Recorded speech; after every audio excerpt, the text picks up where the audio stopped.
तो बच्चों कैसे हैं आप सब? बहुत-बहुत स्वागत है आपका आज की इस वीडियो में।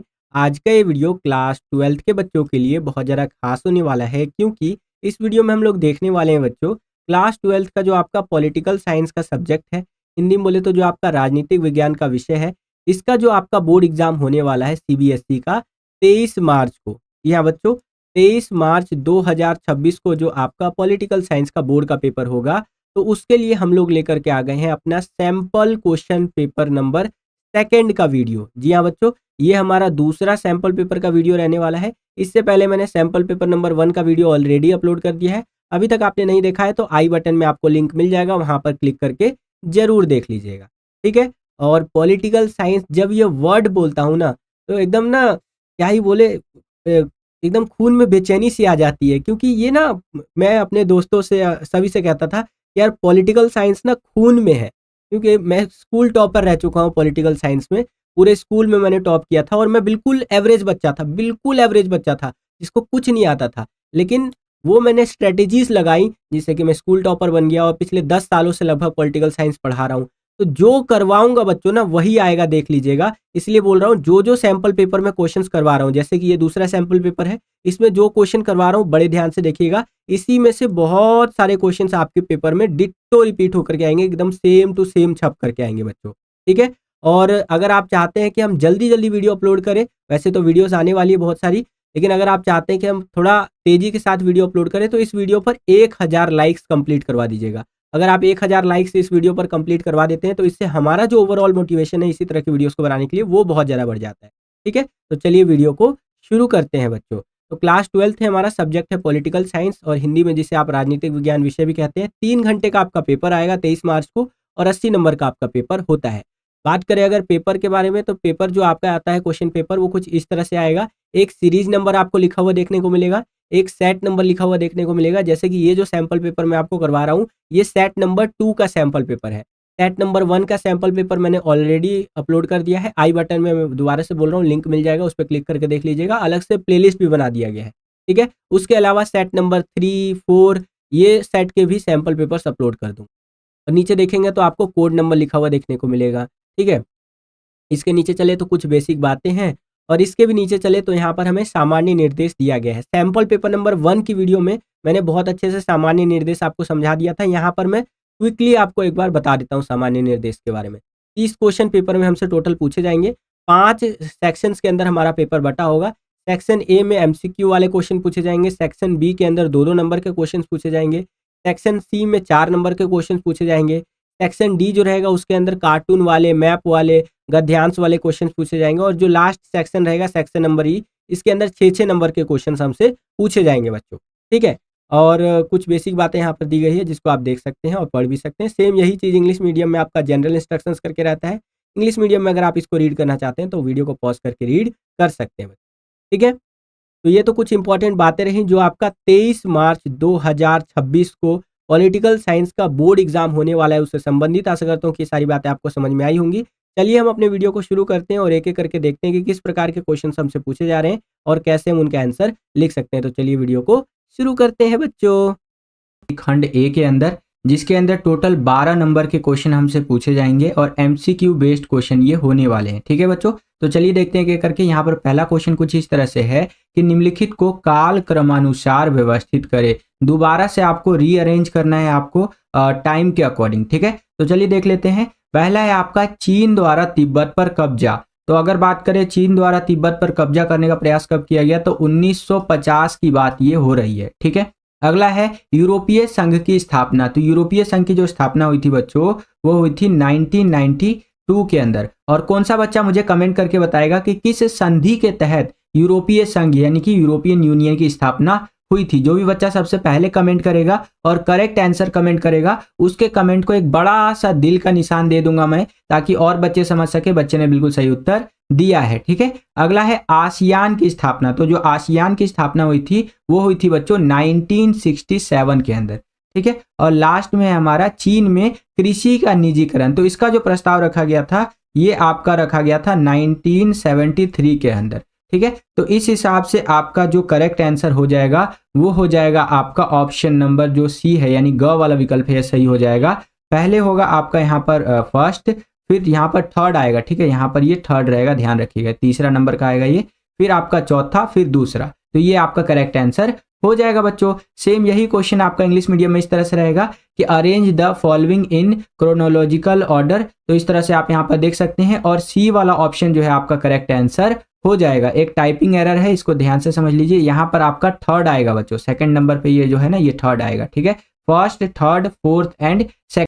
वीडियो में आगे बढ़ने से पहले एक इंपॉर्टेंट इन्फॉर्मेशन है बच्चों, तो बड़े ध्यान से समझिएगा। अगर आप अपने पॉलिटिकल साइंस के बोर्ड एग्जाम की तैयारी को और जो आपका हिस्ट्री का बोर्ड एग्जाम होने वाला है इसकी तैयारी को नेक्स्ट लेवल पर ले जाना चाहते हैं, और आप चाहते हैं कि भैया लास्ट टाइम पे भी आप पढ़ाई करके एक टॉपर बन के निकले, क्योंकि देखिए पॉलिटिकल साइंस का तो मैं खुद टॉपर रह चुका हूँ और हिस्ट्री की तो बात ही क्या कहनी, ठीक है। तो इन दोनों सब्जेक्ट के हमारे पास 15-15 सैम्पल पेपर्स अवेलेबल है, हिंदी और इंग्लिश दोनों ही मीडियम के अंदर, ठीक है। इनको आप ले सकते हैं और अपनी तैयारी को बहुत बढ़िया बना सकते हैं। अभी के टाइम पे ना देखिए 2 तरह के बच्चे होंगे, एक वो बच्चे जो सोचेंगे खाली, ठीक है, सोचेंगे करके, है ना, सोचेंगे कि हाँ ठीक है ले लेता हूँ, और वो बच्चे फिर लास्ट में जाकर के एवरेज मार्क्स लेकर के आएंगे। एक वो होते हैं जो टॉपर बच्चे होते हैं, जो भीड़ से अलग चलते हैं भाई, ठीक है। वो देख रहे हैं कि हाँ सर यहाँ पर पॉलिटिकल साइंस का सैंपल पेपर दे रहे हैं और हिस्ट्री का सैंपल पेपर दे रहे हैं, मैं डबल डिस्काउंट धमाका ऑफर के तहत ले लेता हूँ, दोनों सब्जेक्ट के 30 सैंपल पेपर मुझे मिल जाएंगे केवल और केवल 249 रुपीज़ में, ठीक है, 249 रुपये में 30 सैंपल पेपर मिल रहे हैं पूरी तरह से सॉल्व्ड, ठीक है, जिसके अंदर टॉपर की स्ट्रैटेजी आपको मिलेगी कि मैंने कैसे टॉप किया था, वो सारा उस हिसाब से मैंने ये पेपर डिज़ाइन किया है आपके लिए, ठीक है। और सीबीएसई के लेटेस्ट जो बोर्ड का पेपर पैटर्न आया हुआ है उसके आधार पे आपको देखने को मिलेगा। तो टॉपर बच्चा सोचेगा कि अरे सर को 10 साल का एक्सपीरियंस भी है, सर खुद टॉपर रह चुके हैं, तो क्यों ना सर के सैंपल पेपर ले लो और अपना टाइम बचाओ, और इसी तरह से वो बच्चा लास्ट में टॉप कर जाता है, ठीक है। तो टॉपर का माइंडसेट ये रहता है, ठीक है। तो ये एवरेज बच्चे का माइंडसेट क्या रहता है, वो सोचता ज़्यादा है और टॉपर बच्चा करता ज़्यादा है कि यार भाई करके निकल ले, यहाँ पर कम टाइम है, कम टाइम में 200-250 रुपये क्या है, अगर 2-3 दोस्त जाते हैं खाने पीने थोड़ा बहुत चाउमीन मोमोज बर्गर फिंगर, तो उसी में 200-250 रुपये खर्च हो जाते हैं। लेकिन अगर आप 249 रुपीज़ दे करके ये सैम्पल पेपर्स लेते हैं ना बच्चों, तो वन ऑफ द बेस्ट आपका डिसीजन ये होने वाला है, ये मैं आपको बोल सकता हूँ। लाइफ टाइम आपको याद रहेगा कि हाँ मैंने ये सैंपल पेपर्स लिए थे और मुझे इससे बहुत फ़ायदा हुआ था। आप खुद ही हमारी टीम का ये जो व्हाट्सअप नंबर है जिस पे आप कांटेक्ट करके सैंपल पेपर ले सकते हैं, इसी पे लास्ट में आप यहाँ पर थैंक यू लिखेंगे कि thank you so much sir, हमने आपका सैंपल पेपर लिया और हमें बहुत ज़्यादा फ़ायदा हुआ है, ठीक है। आप देख लीजिएगा क्योंकि हज़ारों बच्चे सैंपल पेपर्स ले रहे हैं। और हाँ बच्चों, जैसे आप ये नंबर पे कांटेक्ट करके सैंपल पेपर्स लेने के लिए मैसेज करेंगे ना, तो हो सकता है आपको 2 घंटे तक का भी जो है डिले देखने को मिले, यानी कि पेमेंट आपने कर दिया 2 घंटे बाद आपको सैंपल पेपर मिले। इसका कारण ये है कि हज़ारों बच्चे यहाँ पर ऑलरेडी सैंपल पेपर ले रहे हैं, तो हमारी टीम उनमें बिज़ी है, ठीक है। तो हमारी टीम ने बोला है बच्चों से रिक्वेस्ट करने के लिए, मतलब आपको बताने के लिए, थोड़ा-सा वेट ज़रूर कर लीजिएगा क्योंकि ऑलरेडी हज़ारों बच्चे यहाँ पर सैंपल पेपर्स ले रहे हैं, ठीक है। तो आप भी ज़रूर लीजिए और अपने बोर्ड की तैयारी को बहुत बढ़िया बनाइए, ठीक है। चलिए वीडियो में आगे बढ़ते हैं। आगे चलते हैं, अगला क्वेश्चन देखिए यहाँ पर क्या है कि आसियान की स्थापना किस घोषणा पत्र पर हस्ताक्षर करके हुई थी। जो आसियान की स्थापना हुई थी बच्चों, वो बैंकॉक घोषणा पत्र पर हस्ताक्षर करके आसियान की स्थापना की गई थी। आसियान का फुल फॉर्म होता है association of south east Asian Nations, ठीक है, और 1967 के अंदर आसियान की स्थापना हो गई थी बच्चों। चलिए सेम यही क्वेश्चन इंग्लिश मीडियम में इस तरह से रहेगा कि establishment of ASEAN which declaration was signed, तो बैंकॉक डिक्लेरेशन आपका करेक्ट आंसर हो जाएगा बच्चों। नेक्स्ट क्वेश्चन देखते हैं यहाँ पर क्या है, तीसरा क्वेश्चन कि भारत और पाकिस्तान के बीच नदी जल बंटवारे के लिए 1960 में सिंधु जल संधि जो थी वो किसकी मदद से हुई थी। तो जो सिंधु जल संधि हुई थी बच्चों, वो विश्व बैंक यानी कि वर्ल्ड बैंक की सहायता से हुई थी। एक्चुअली क्या हुआ था ना बच्चों, एक सिंधु नदी बहती है भारत और पाकिस्तान दोनों देशों के बीच में, ठीक है, और भारत से होकर के वो नदी पाकिस्तान में जाती है। हम लोग क्या किए थे ना, पानी रोक लिए थे, है कि नहीं, पानी पूरा रोक लिए थे। और पाकिस्तानवा चिल्लाने लग गया, अरे भैया भारत हमारा पानी रोक लिया, अरे देखिए दुनिया वालों, ये दुनिया वालों देखो कैसे हमारे साथ अत्याचार कर रहे हैं कि भैया पानी रोक लिए। अब भारत का सीधा कहना था, तुम बार बार ही हमारे ऊपर हमला करोगे और हम तुमको पानी दे, जाओ प्यासे मरो एकदम, ठीक है। फिर यहाँ पर प्रतिस्पर्धा हुई दोनों देशों के बीच में। फिर वर्ल्ड बैंक यहाँ पर एक तरह से बीच का रोल अदा करने के लिए आया और ये जो विवाद था इसको सुलझाया गया सिंधु जल संधि के द्वारा। ठीक है, तो आपका जो घ वाला विकल्प है वर्ल्ड बैंक बोले तो विश्व बैंक, ये करेक्ट आंसर हो जाएगा। सेम यही क्वेश्चन इंग्लिश मीडियम में इस तरह से रहेगा कि river water sharing between India and Pakistan 1960 in the Indus water treaty with whose help, तो आपका वर्ल्ड बैंक यहाँ पर करेक्ट आंसर हो जाएगा बच्चों। आगे चलते हैं, अगला क्वेश्चन देखते हैं यहाँ पर क्या है कि यूनिसेफ की स्थापना किसके द्वारा की गई थी। जो आपका यूनिसेफ है ना बच्चों, इसकी जो स्थापना की गई थी ये किसके द्वारा की गई थी, तो संयुक्त राष्ट्र महासभा के द्वारा यूनिसेफ की स्थापना की गई थी बच्चों। सेम यही क्वेश्चन इंग्लिश मीडियम में इस तरह से रहेगा कि UNICEF was founded by United Nations general assembly. ठीक है बच्चों, चलिए पांचवा क्वेश्चन देखिए बच्चों, यहाँ पर क्या है, बेसिकली मिलान करना है आपको, तो चलिए मिलान करके बता देते हैं। यहाँ पर पहला है आपका अमेरिका द्वारा यूरोप के पुनर्गठन की आर्थिक सहायता करना, तो इसे किस नाम से जाना जाता है, इसे बच्चों मार्शल योजना के नाम से भी जाना जाता है। 85 बार मैंने आपको बता रखा है कि पश्चिमी यूरोप को अमेरिका ने द्वितीय विश्व युद्ध के पश्चात, सेकेंड वर्ल्ड वॉर के बाद उसकी अर्थव्यवस्था को दोबारा खड़ा करने में जबरदस्त मदद किया था। ठीक है, और ये जो जबरदस्त मदद अमेरिका ने किया था उसकी अर्थव्यवस्था यानी कि पश्चिमी यूरोप की अर्थव्यवस्था को खड़ा करने के लिए, तो इसे ही मार्शल योजना के नाम से जाना जाता है बच्चों। ठीक है, अगला है बैंकॉक घोषणा द्वारा स्थापना, तो अभी अभी मैंने आपको बताया आसियान की जो स्थापना हुई थी बच्चों, ये बैंकॉक घोषणा पत्र पर हस्ताक्षर करके हुई थी, बैंकॉक डिक्लेरेशन पर साइन करके हुई थी। नेक्स्ट, यूरो मुद्रा को मानने से इनकार करना। ठीक है, यूरोपीय संघ जो है बच्चों, यूरोप के देशों का जो संगठन है, उनकी अपनी एक साझी मुद्रा है, यानी कि सबकी एक करेंसी है जिसको बोला जाता है यूरो मुद्रा। ठीक है, यूरो करेंसी, तो इसको मानने से इनकार कर दिया था डेनमार्क और स्वीडन ने। ये लोग बोले थे कि जाओ हम नहीं मानते इस करेंसी को, हम कुछ और देख लेंगे भैया, तुम्हारा करेंसी हम नहीं मानेंगे, है कि नहीं। तो यूरो मुद्रा को मानने से इनकार किया था डेनमार्क और स्वीडन ने। अगला है संयुक्त राष्ट्र संघ की सुरक्षा परिषद का स्थायी सदस्य, तो वो है फ्रांस। आपका टोटल 5 सदस्य है, आप मुझे कमेंट करके बताइएगा कौन कौन है। उनमें से एक जो संयुक्त राष्ट्र संघ की सुरक्षा परिषद का स्थायी सदस्य है वो है आपका फ्रांस बच्चों। तो इस हिसाब से जो आपका करेक्ट आंसर हो जाएगा वो हो जाएगा ऑप्शन नंबर फर्स्ट, यानी क वाला जो आपका विकल्प है ये बिल्कुल सही उत्तर हो जाएगा। सेम यही क्वेश्चन इंग्लिश मीडियम में इस तरह से रहेगा, ये आप अपनी स्क्रीन पर देख सकते हैं, और यहाँ पर आपका जो ऑप्शन नंबर ए है ये करेक्ट आंसर हो जाएगा बच्चों। ठीक है, चलिए वीडियो अगर आपको पसंद आ रहा है, इसी तरह की वीडियो आप देखना चाहते हैं, तो वीडियो को लाइक जरूर कीजिएगा। आपका एक लाइक हमें बहुत ज़्यादा मोटिवेट करता है इसी तरह की वीडियोस को बनाने के लिए, और 2000 लाइक का जो हम लोग टारगेट रखे हैं इसको जरूर अचीव करवा दीजिएगा बच्चों। डेफिनेटली मैं आपको कम से कम मिनिमम बता रहा हूँ, आपका पॉलिटिकल साइंस ये जो सब्जेक्ट है इसका 10 सैंपल पेपर तो मैं आपको करवा ही दूंगा। ठीक है, और कोशिश करूंगा कि 20 के 20 सैंपल पेपर करवा दूं, तो ये तो भैया सोने पे सुहागा हो जाएगा। अगर आप 2000 लाइक करवा देते हैं इस वीडियो के ऊपर, तो डेफिनेटली मैं पूरा प्रयास करूंगा कि 10 सैंपल पेपर आपको कम से कम करवा दूं। ठीक है बच्चों, अब हम लोग आ गए हैं छठे क्वेश्चन के अंदर। ये जो छठा क्वेश्चन है बच्चों आपका अभिकथन और कारण वाला है, तो इसको भी देख लेते हैं। यहाँ पर देखिए अभिकथन क्या कह रहा है कि सोवियत संघ का विघटन दिसंबर 1991 में 15 गणराज्यों के रूप में हो गया, तो लगभग बात तो सही कह रहा है यहाँ पर। अब कारण कह रहा है कि सोवियत संघ के विघटन के बाद विश्व के शक्ति संबंधों में बदलाव आए, तो ये भी बात लगभग आपका सही ही कह रहा है। ठीक है, अब आप मुझे कमेंट करके बताइए कि इसका करेक्ट आंसर क्या होना चाहिए बच्चों। ठीक है, यहाँ पर आप देख सकते हैं चारों ऑप्शन।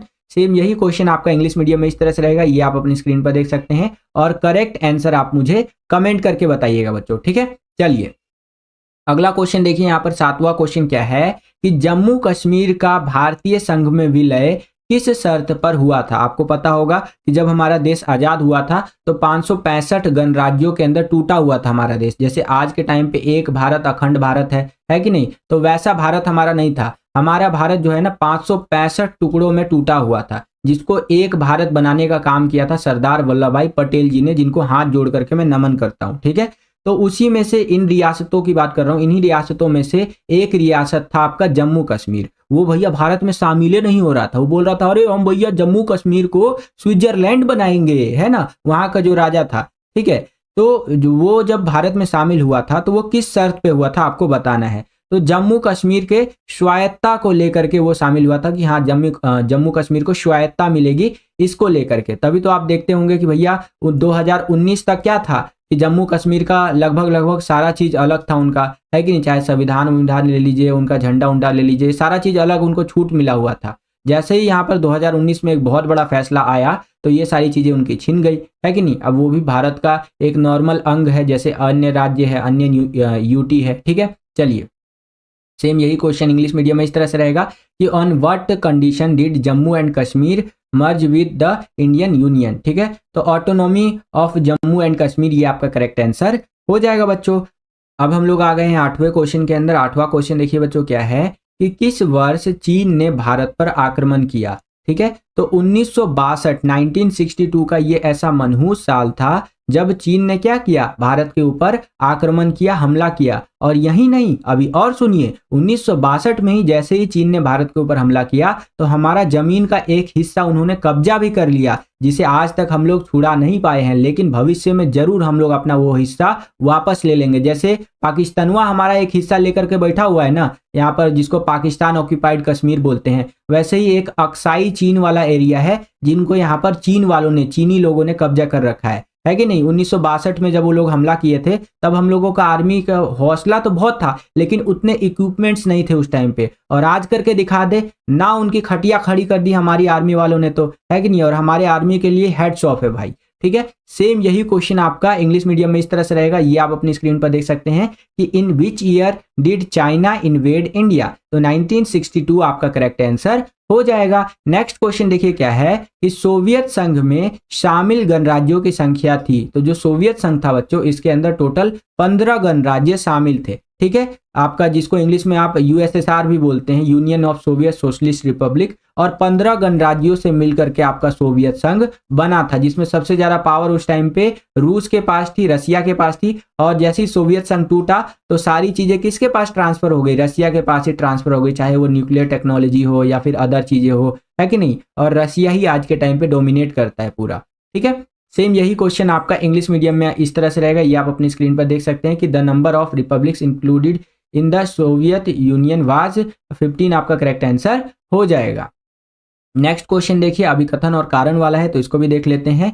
यहाँ पर अभिकथन कह रहा है कि शॉक थेरेपी के मॉडल के माध्यम से साम्यवादी देशों को लोकतांत्रिक पूंजीवादी व्यवस्था में परिवर्तित करने का प्रयास किया गया। जैसे ही सोवियत संघ टूटा, ठीक है, तो उसके जो देश थे वो कहाँ चले गए, वो चले गए भैया वर्ल्ड बैंक के पास, आईएमएफ के पास। क्योंकि भैया देखिए देशवा को तो चलाने के लिए पैसा लगता है ना, तो वो सोवियत संघ के जो देश थे, नए नए देश, वो चले गए यहाँ पर और बोले वर्ल्ड बैंक को, आईएमएफ को कि भैया हमको पैसा दे दीजिए, हमारा देश चलाना है कि नहीं। तो यहाँ पर वर्ल्ड बैंक और आईएमएफ बोले अमेरिका के कहने पर कि हम आपको पैसा तो दे रहे हैं, लेकिन आपका जो मॉडल है साम्यवादी मॉडल, इसको चेंज कीजिए, इस अर्थव्यवस्था के मॉडल को चेंज कीजिए और यहाँ पर पूंजीवादी व्यवस्था को अपनाइए। तो वही चीज यहाँ पर कहा जा रहा है कि जो शॉक थेरेपी होता है बच्चों, उसके अंदर यहाँ पर बोला जा रहा है इसके माध्यम से साम्यवादी देशों को लोकतांत्रिक पूंजीवादी व्यवस्था में परिवर्तित करने का प्रयास किया गया। कि एक हाथ से तो भैया थप्पड़ मार रहे हैं, एक हाथ से मलहम लगा रहे हैं, एक हाथ से उनको पैसा दे रहे हैं, एक हाथ से बोल रहे हैं कि भैया अपना मॉडल चेंज कर दो इकोनॉमी का,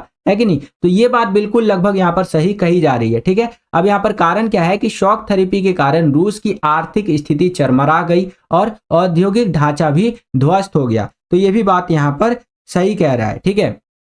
लेकिन अगर करेक्ट आंसर की बात करें तो आपका जो ख वाला विकल्प है सही उत्तर हो जाएगा कि अभिकथन ए और कारण आर दोनों सही है तथा कारण आर अभिकथन ए की सही व्याख्या नहीं है। इस तरह से आपका यहाँ पर ख वाला विकल्प बिल्कुल सही उत्तर होना चाहिए बच्चों, ठीक है। चलिए सेम यही क्वेश्चन आपका इंग्लिश मीडियम में इस तरह से रहेगा, ये आप अपनी स्क्रीन पर देख सकते हैं और ऑप्शन नंबर बी आपका करेक्ट हो जाएगा। आगे चलते हैं, अब हम लोग आ गए हैं 11वें क्वेश्चन के अंदर। 11वां क्वेश्चन देखिए क्या है कि भारत में संविधान के किस अनुच्छेद के तहत वित्तीय आपातकाल लगाया जाता है, ठीक है। तो यहाँ पर जो आपका 360 वाला अनुच्छेद है ना, इसके तहत भारत के अंदर वित्तीय आपातकाल लगाया जाता है बच्चों। तो जो ग वाला विकल्प है ये बिल्कुल सही उत्तर हो जाएगा बच्चों। सेम यही क्वेश्चन इंग्लिश मीडियम में इस तरह से रहेगा, ये आप अपनी स्क्रीन पर देख सकते हैं कि under which article of the constitution is financially emergency impose in India. तो आर्टिकल 360 आपका ये करेक्ट आंसर हो जाएगा। क्वेश्चन देखिए बच्चों यहाँ पर क्या है कि पूर्वोत्तर भारत के 7 बहनों में कौन सा राज्य शामिल नहीं है। तो सबसे पहले तो ये समझ लीजिए कि पूर्वोत्तर भारत है कहाँ भैया, ठीक है। तो एक बार देखिए यहाँ पर आप देख सकते हैं, ये मैंने अपने प्यारे भारत का नक्शा खोल लिया है। अगर मैं आपको यहाँ पर पूर्वोत्तर भारत दिखाने का प्रयास करूं, यानी नॉर्थ ईस्ट के स्टेट्स दिखाने का प्रयास करूं, तो इधर वाले हिस्से में मुझे जूम करना पड़ेगा। ठीक है, मैं आपको जूम करके दिखा देता हूं। यहाँ पर जो भी स्टेट्स है बच्चों, इनको नॉर्थ ईस्ट के स्टेट यानी पूर्वोत्तर भारत के स्टेट्स बोला जाता है, राज्य बोला जाता है, जिन्हें 7 सिस्टर्स भी बोला जाता है। ठीक है, इनमें कौन कौन से राज्य आ जाते हैं इनको थोड़ा सा देख लीजिए, और इनकी लोकेशन कहाँ कहाँ पर है इनको थोड़ा सा समझ लीजिए बच्चों। सबसे पहले हमारा अरुणाचल प्रदेश आ जाएगा। यहाँ पर आप देख सकते हैं अरुणाचल प्रदेश जो है ये, इसका बॉर्डर चीन से लगता है बच्चों। ठीक है, ये हो गया एक होगा आपका नागालैंड जो कि यहाँ पर है आपका, फिर आ जाएगा आपका मणिपुर, फिर आपका मिजोरम आ जाएगा, फिर आ जाएगा आपका त्रिपुरा जिसकी राजधानी है अगरतला, फिर आ जाएगा आपका असम। ठीक है, कितना हो गया 1 2 3 4 5 और 6, और एक लास्ट में आ जाएगा हमारा यहाँ पर मेघालय। ठीक है, जिसकी जो राजधानी है वो शिलोंग है बच्चों। तो इस तरह से ये टोटल हमारे 7 सिस्टर्स यहाँ पर हो जाते हैं बच्चों। आशा करता हूं कि आपको समझ में आया होगा। तो यहाँ पर देखिए बच्चों, क्वेश्चन क्या था हमारा कि पूर्वोत्तर भारत के 7 बहनों में यानी 7 सिस्टर्स में कौन सा राज्य शामिल नहीं है। तो मणिपुर है भैया, मिजोरम भी है, नागालैंड भी है, लेकिन यूपी जो है, उत्तर प्रदेश जो है पूर्वोत्तर भारत में नहीं आता है। तो जो आपका डी वाला ऑप्शन है बिल्कुल करेक्ट आंसर हो जाएगा। सेम यही क्वेश्चन इंग्लिश मीडियम में इस तरह से रहेगा, ये आप अपनी स्क्रीन पर देख सकते हैं कि which state is not included in the 7 sisters of North East India. तो आपका यूपी जो है, उत्तर प्रदेश, ये करेक्ट आंसर यहाँ पर हो जाएगा बच्चों। अब हम लोग आ गए हैं सेक्शन बी यानी खंड बी के अंदर, जिसके अंदर 2-2 नंबर के क्वेश्चन हमसे पूछे जाएंगे और इसका आंसर हमें 50 से 60 शब्दों में देना है, 50 to 60 वर्ड्स के अंदर देना है बच्चों। तो चलिए देखते हैं सेक्शन बी का पहला क्वेश्चन, और इस क्वेश्चन पेपर का 13वां क्वेश्चन क्या पूछ रहा है हमसे कि पूर्वोत्तर भारत का पुनर्गठन कैसे और कब तक पूरा किया गया, इसके बारे में बताइए। ठीक है, तो पूर्वोत्तर भारत यानी नॉर्थ ईस्ट इंडिया की बात कर रहा है, जिसके अंदर मैंने आपको बताया 7 राज्य आ जाते हैं हमारे, जिनको 7 सिस्टर्स भी कहा जाता है। ठीक है, अब बात करें पुनर्गठन की, तो पुनर्गठन का मतलब ये हो गया कि भैया कौन से राज्य को तोड़ करके नया राज्य बनाया गया, चाहे वो भाषा के आधार पर हो, जाति के आधार पर हो, या किसी भी आधार पर हो सकता है कि नहीं। और इस तरह से करके अलग अलग राज्य बनते गए और पूरा का पूरा हमारा यहाँ पर पूर्वोत्तर भारत अब हमें देखने को मिलता है। ठीक है, तो आंसर आप इस प्रकार से लिखेंगे कि पूर्व राज्यों का पुनर्गठन लगभग 1972 में पूरा हो गया था। यानी अलग अलग राज्यों की बात करें भारत के अंदर, तो सभी राज्यों का पुनर्गठन जो 1972 तक जो है वो पूरा हो गया था। जैसे आप देखेंगे 1972 में आसाम से एक क्षेत्र को अलग करके मेघालय राज्य बना दिया गया था। ठीक है, और मणिपुर और त्रिपुरा भी इसी वर्ष अलग राज्य के रूप में उभर गए थे, परंतु अरुणाचल प्रदेश 1987 में बना। ठीक है, देखिए अरुणाचल प्रदेश कितना बाद में बना है हमारा, 1987 में बना, और जबकि जो नागालैंड था वो 1963 में ही बन गया था। ठीक है, तो इस तरह से पूर्वोत्तर भारत का पुनर्गठन हुआ, और यहाँ पर आप देख सकते हैं किस साल में कौन से ईयर में किस राज्य का गठन यहाँ पर हुआ है बच्चों। ध्यान से एक एक चीज को समझ लीजिएगा। जैसे यहाँ पर जो आपका अरुणाचल प्रदेश बना है वो 1987 में बना है, नागालैंड 1963 1963 में बना है, क्योंकि एमसीक्यू के अंदर ना यहाँ से क्वेश्चन बन सकता है बच्चों। सेम यही क्वेश्चन इंग्लिश मीडियम में इस तरह से रहेगा कि how and when was the जो कि reorganisation of North East India complete. ठीक है, तो यहाँ पर आप देख सकते हैं बच्चों। ओके, चलिए 14वां क्वेश्चन देखिए बच्चों, यहाँ पर क्या है कि आसियान की स्थापना क्यों की गई। तो देखिए आसियान के बारे में मैंने आपको बताया कि स्थापना हुई थी 1967 के अंदर, और 5 देशों ने मिलकर के इसकी स्थापना की थी बैंकॉक डिक्लेरेशन पर साइन करके। ठीक है, और इसकी स्थापना क्यों हुई थी भैया यहाँ पर, तो स्थापना करने का कारण था कि आर्थिक वृद्धि को तीव्र करने के लिए, यानी इकोनॉमिकल जो चीजें हैं उसको तेज करो भैया, देश की अर्थव्यवस्था को और तेजी से ग्रो करो। ठीक है, इस कारण से आसियान की यहाँ पर स्थापना हुई थी। सामाजिक और सांस्कृतिक विकास हो सके इसलिए इसकी स्थापना की गई थी। क्षेत्रीय शांति तथा स्थायित्व को बढ़ावा दिया जा सके। ठीक है, रीजनल लेवल पर जो पीस है उसको मेंटेन किया जा सके। ओके, तो इन कारणों से आसियान जो ये आपका संगठन है इसकी स्थापना हुई थी बच्चों। सेम यही क्वेश्चन आपका इंग्लिश मीडियम में इस तरह से रहेगा कि वाई वाज आसियान इस्टेब्लिश, या आसियान को इस्टेब्लिश करने का मोटिव क्या था। तो आंसर आपको इस प्रकार से लिखना है। यहाँ पर आप देख सकते हैं कि भैया इकोनॉमिक ग्रोथ हो इसके लिए आसियान को इस्टेब्लिश किया गया था, और यहाँ पर सोशल एंड कल्चरल डेवलपमेंट हो, एंड आपका रीजनल पीस और स्टेबिलिटी बना रहे, इसलिए यहाँ पर आसियान को इस्टेब्लिश किया गया था बच्चों। और आप यहाँ पर हमें इस्टेब्लिश करने के लिए इस वीडियो को एक प्यारा सा लाइक दे सकते हैं। आपका एक लाइक हमें बहुत ज़्यादा मोटिवेट करता है बच्चों इसी तरह की वीडियोस को बनाने के लिए। ठीक है, नेक्स्ट क्वेश्चन देखते हैं यहाँ पर हमसे क्या पूछ रहा है कि देश में प्रथम आम चुनाव कराने में निर्वाचन आयोग के समक्ष किन्हीं दो समस्याओं का वर्णन कीजिए। जैसे अभी आप देखेंगे भारत में चुनाव होने वाले हैं, ठीक है, यही अप्रैल महीने में आपका भारत के अंदर चुनाव होगा। उसी प्रकार से देश के अंदर जब पहला चुनाव हुआ था तो जो आपका निर्वाचन आयोग है, जिसको इंग्लिश में आप इलेक्शन कमीशन ऑफ इंडिया भी बोलते हैं, इसके समक्ष क्या क्या समस्याएं आई थी। ठीक है, तो आंसर इस तरह से आप लिखेंगे कि चुनाव कराने के लिए परिसीमन की आवश्यकता होती है या चुनावी निर्वाचन क्षेत्र की सीमाओं का निर्माण होता है और इसी कार्य में काफी समय लगता है। भैया यहाँ पर चुनाव करवाने के लिए देखा जाता है कि किस एरिया में कैसे कैसे चुनाव करवाना है। जैसे ये दिल्ली का एरिया मान लेंगे, ये आपका हरियाणा का एरिया लग जाएगा, ऊपर से आपका पंजाब का एरिया लग जाएगा। ये एक जो सीमांकन होता है ना कि हाँ भैया सीमा तय कर देना, ये काफी मुश्किल होता है। ओके, और सभी को ट्रेन करना, उनको बताना, ये बहुत ज्यादा मुश्किल होता है। यहाँ पर आप देख भी सकते हैं कि जब मतदाता सूची का पहला मसौदा प्रकाशित हुआ तो लगभग यहाँ पर 40 लाख महिलाओं के नाम जो है सूची में दर्ज ही नहीं किए गए, और जिनके नाम यहाँ पर वोटिंग लिस्ट में आए उनका नाम कुछ ऐसा था कि अलाना की बेटी फलाना, फलाना की बेटी ढीकना, इस तरह से करके वोटिंग लिस्ट में नाम आया। जिन बच्चों को नहीं पता वोटिंग लिस्ट क्या होता है, मैं आपको बताना चाहूंगा कि जब हम इलेक्शन के अंदर यहाँ पर वोट देने जाते हैं, चुनाव के अंदर जब हम वोट देने जाते हैं तो वोट देने से पहले, इलेक्शन करवाने से पहले यहाँ पर एक वोटर लिस्ट जारी किया जाता है। ठीक है, अगर आपका नाम उस वोटर लिस्ट में है तभी आप जाकर के वोट दे सकते हैं, अगर आपका नाम नहीं है तो वोट आप नहीं दे सकते हैं बच्चों। तो जब पहली बार यहाँ पर वोटर लिस्ट इस तरह से बनाई जा रही थी, मतदाता सूची बनाई जा रही थी, तो इसके अंदर 40 लाख महिलाओं का तो नाम ही दर्ज नहीं हुआ, और जिनका नाम भी दर्ज हुआ उनका अलाना की बेटी फलाना, फलाना की बेटी ढीकना, इस तरह से नाम दर्ज हुआ। तो इस तरह से आप लिख सकते हैं कि देश के अंदर प्रथम आम चुनाव करवाने में जो निर्वाचन आयोग है यानी इलेक्शन कमीशन है उसको समस्याओं का सामना करना पड़ा, और भी बहुत सारी समस्याएं थी। ठीक है, जैसे लोग पढ़े लिखे नहीं थे, है कि नहीं, सभी को ट्रेनिंग देना यहाँ पर बहुत ज्यादा मुश्किल था कि कैसे चुनाव होता है, क्योंकि इससे पहले हमने चुनाव का कोई कॉन्सेप्ट देखा ही नहीं था। इससे पहले तो हम गुलाम थे अंग्रेजों के, है कि नहीं। तो इस तरह से आंसर आपको लिखना है बच्चों।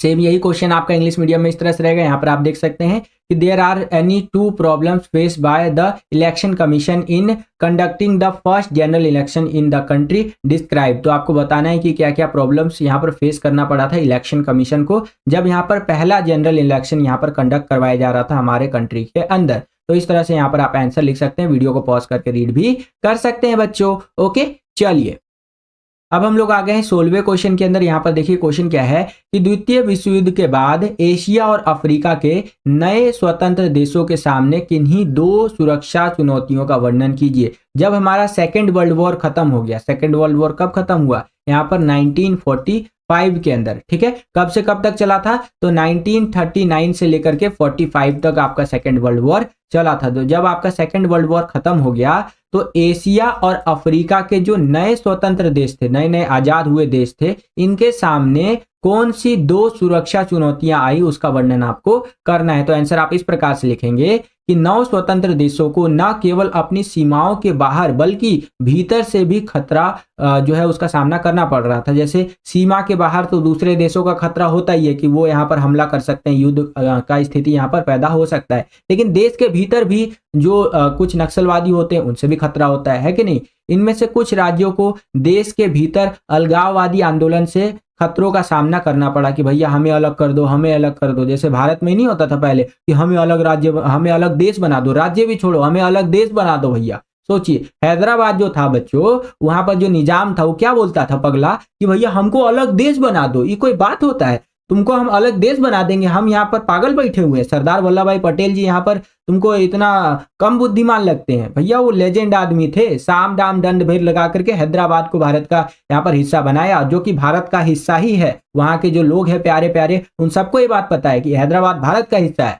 ठीक है। लेकिन वहां का जो निजाम था वो बोला ना, हम तो बनने नहीं देंगे। और यहाँ पर हमारे पटेल जी आए, वो बोले अरे तुम नहीं बनने दोगे, हम है तो कैसे गम तुम ले रहे हो भैया। साम दाम दंड भेद लगा करके हम हैदराबाद को भारत का हिस्सा बना कर रहेंगे, और बना दिया भैया, है कि नहीं। तो इसीलिए तो आज उनका नाम लेता है। एक टीचर के पद पर बैठ करके मैं उनका नाम ले रहा हूँ। ऐसे नाम नहीं लिया जाता है किसी भी पॉलिटिशियन का, लेकिन मैं उनका नाम ले रहा हूँ क्योंकि लेजेंड व्यक्ति है। एक सरदार वल्लभ भाई पटेल जी हो गए, एक यहाँ पर अटल बिहारी वाजपेयी जी हो गए, हमारे यहाँ पर शास्त्री जी हो गए, ये सब भाई लेजेंड है। ऐसे बहुत कई पीढ़ियां बीत जाती हैं तब ऐसे लोग आते हैं। अब्दुल कलाम जी हो गए हमारे, है कि नहीं। और क्या क्या समस्याएं फेस करनी पड़ी एशिया और अफ्रीका के नए स्वतंत्र देशों को। तो आतंकवाद एक ऐसी समस्या है जिसका सामना यहाँ पर सीमाओं के बाहर किया जाता है, ये समस्या फेस करनी पड़ी। गरीबी की समस्या फेस करनी पड़ी, बहुत ज्यादा आबादी थी। तो ये सारी चीजें आप लिख सकते हैं बच्चों, ठीक है। आशा करता हूं कि आपको समझ में आया होगा। सेम यही क्वेश्चन इंग्लिश मीडियम में आपका कुछ इस तरह से रहेगा, ये आप अपनी स्क्रीन पर देख सकते हैं कि after World War second the newly independent countries of Asia and Africa faced describe two security challenges, ठीक है। तो आपको इस तरह से आंसर लिखना है, वीडियो पॉज करके आप रीड कर सकते हैं बच्चों, ठीक है। चलिए अगला प्रश्न देखते हैं। यहाँ पर 17वां प्रश्न है, इसको बिल्कुल ध्यान से देखिएगा, बहुत ज्यादा इंपॉर्टेंट क्वेश्चन है बच्चों। आई रिपीट, ये मोस्ट इंपॉर्टेंट क्वेश्चन है। पिछले 10 साल के पेपर में अगर आप देखेंगे तो ये क्वेश्चन बार बार रिपीट हो रखा है। ये क्वेश्चन 4 नंबर में भी आ सकता है आपका, या 6 नंबर में भी आ सकता है, ठीक है बच्चों। बिल्कुल ध्यान से समझिएगा यहाँ पर क्वेश्चन क्या हमसे पूछ रहा है कि 1975 में लगाए गए आपातकाल से सीखे गए किन्हीं 2 पाठों की व्याख्या कीजिए। 1975 में जो हमारा आपातकाल लगाया गया था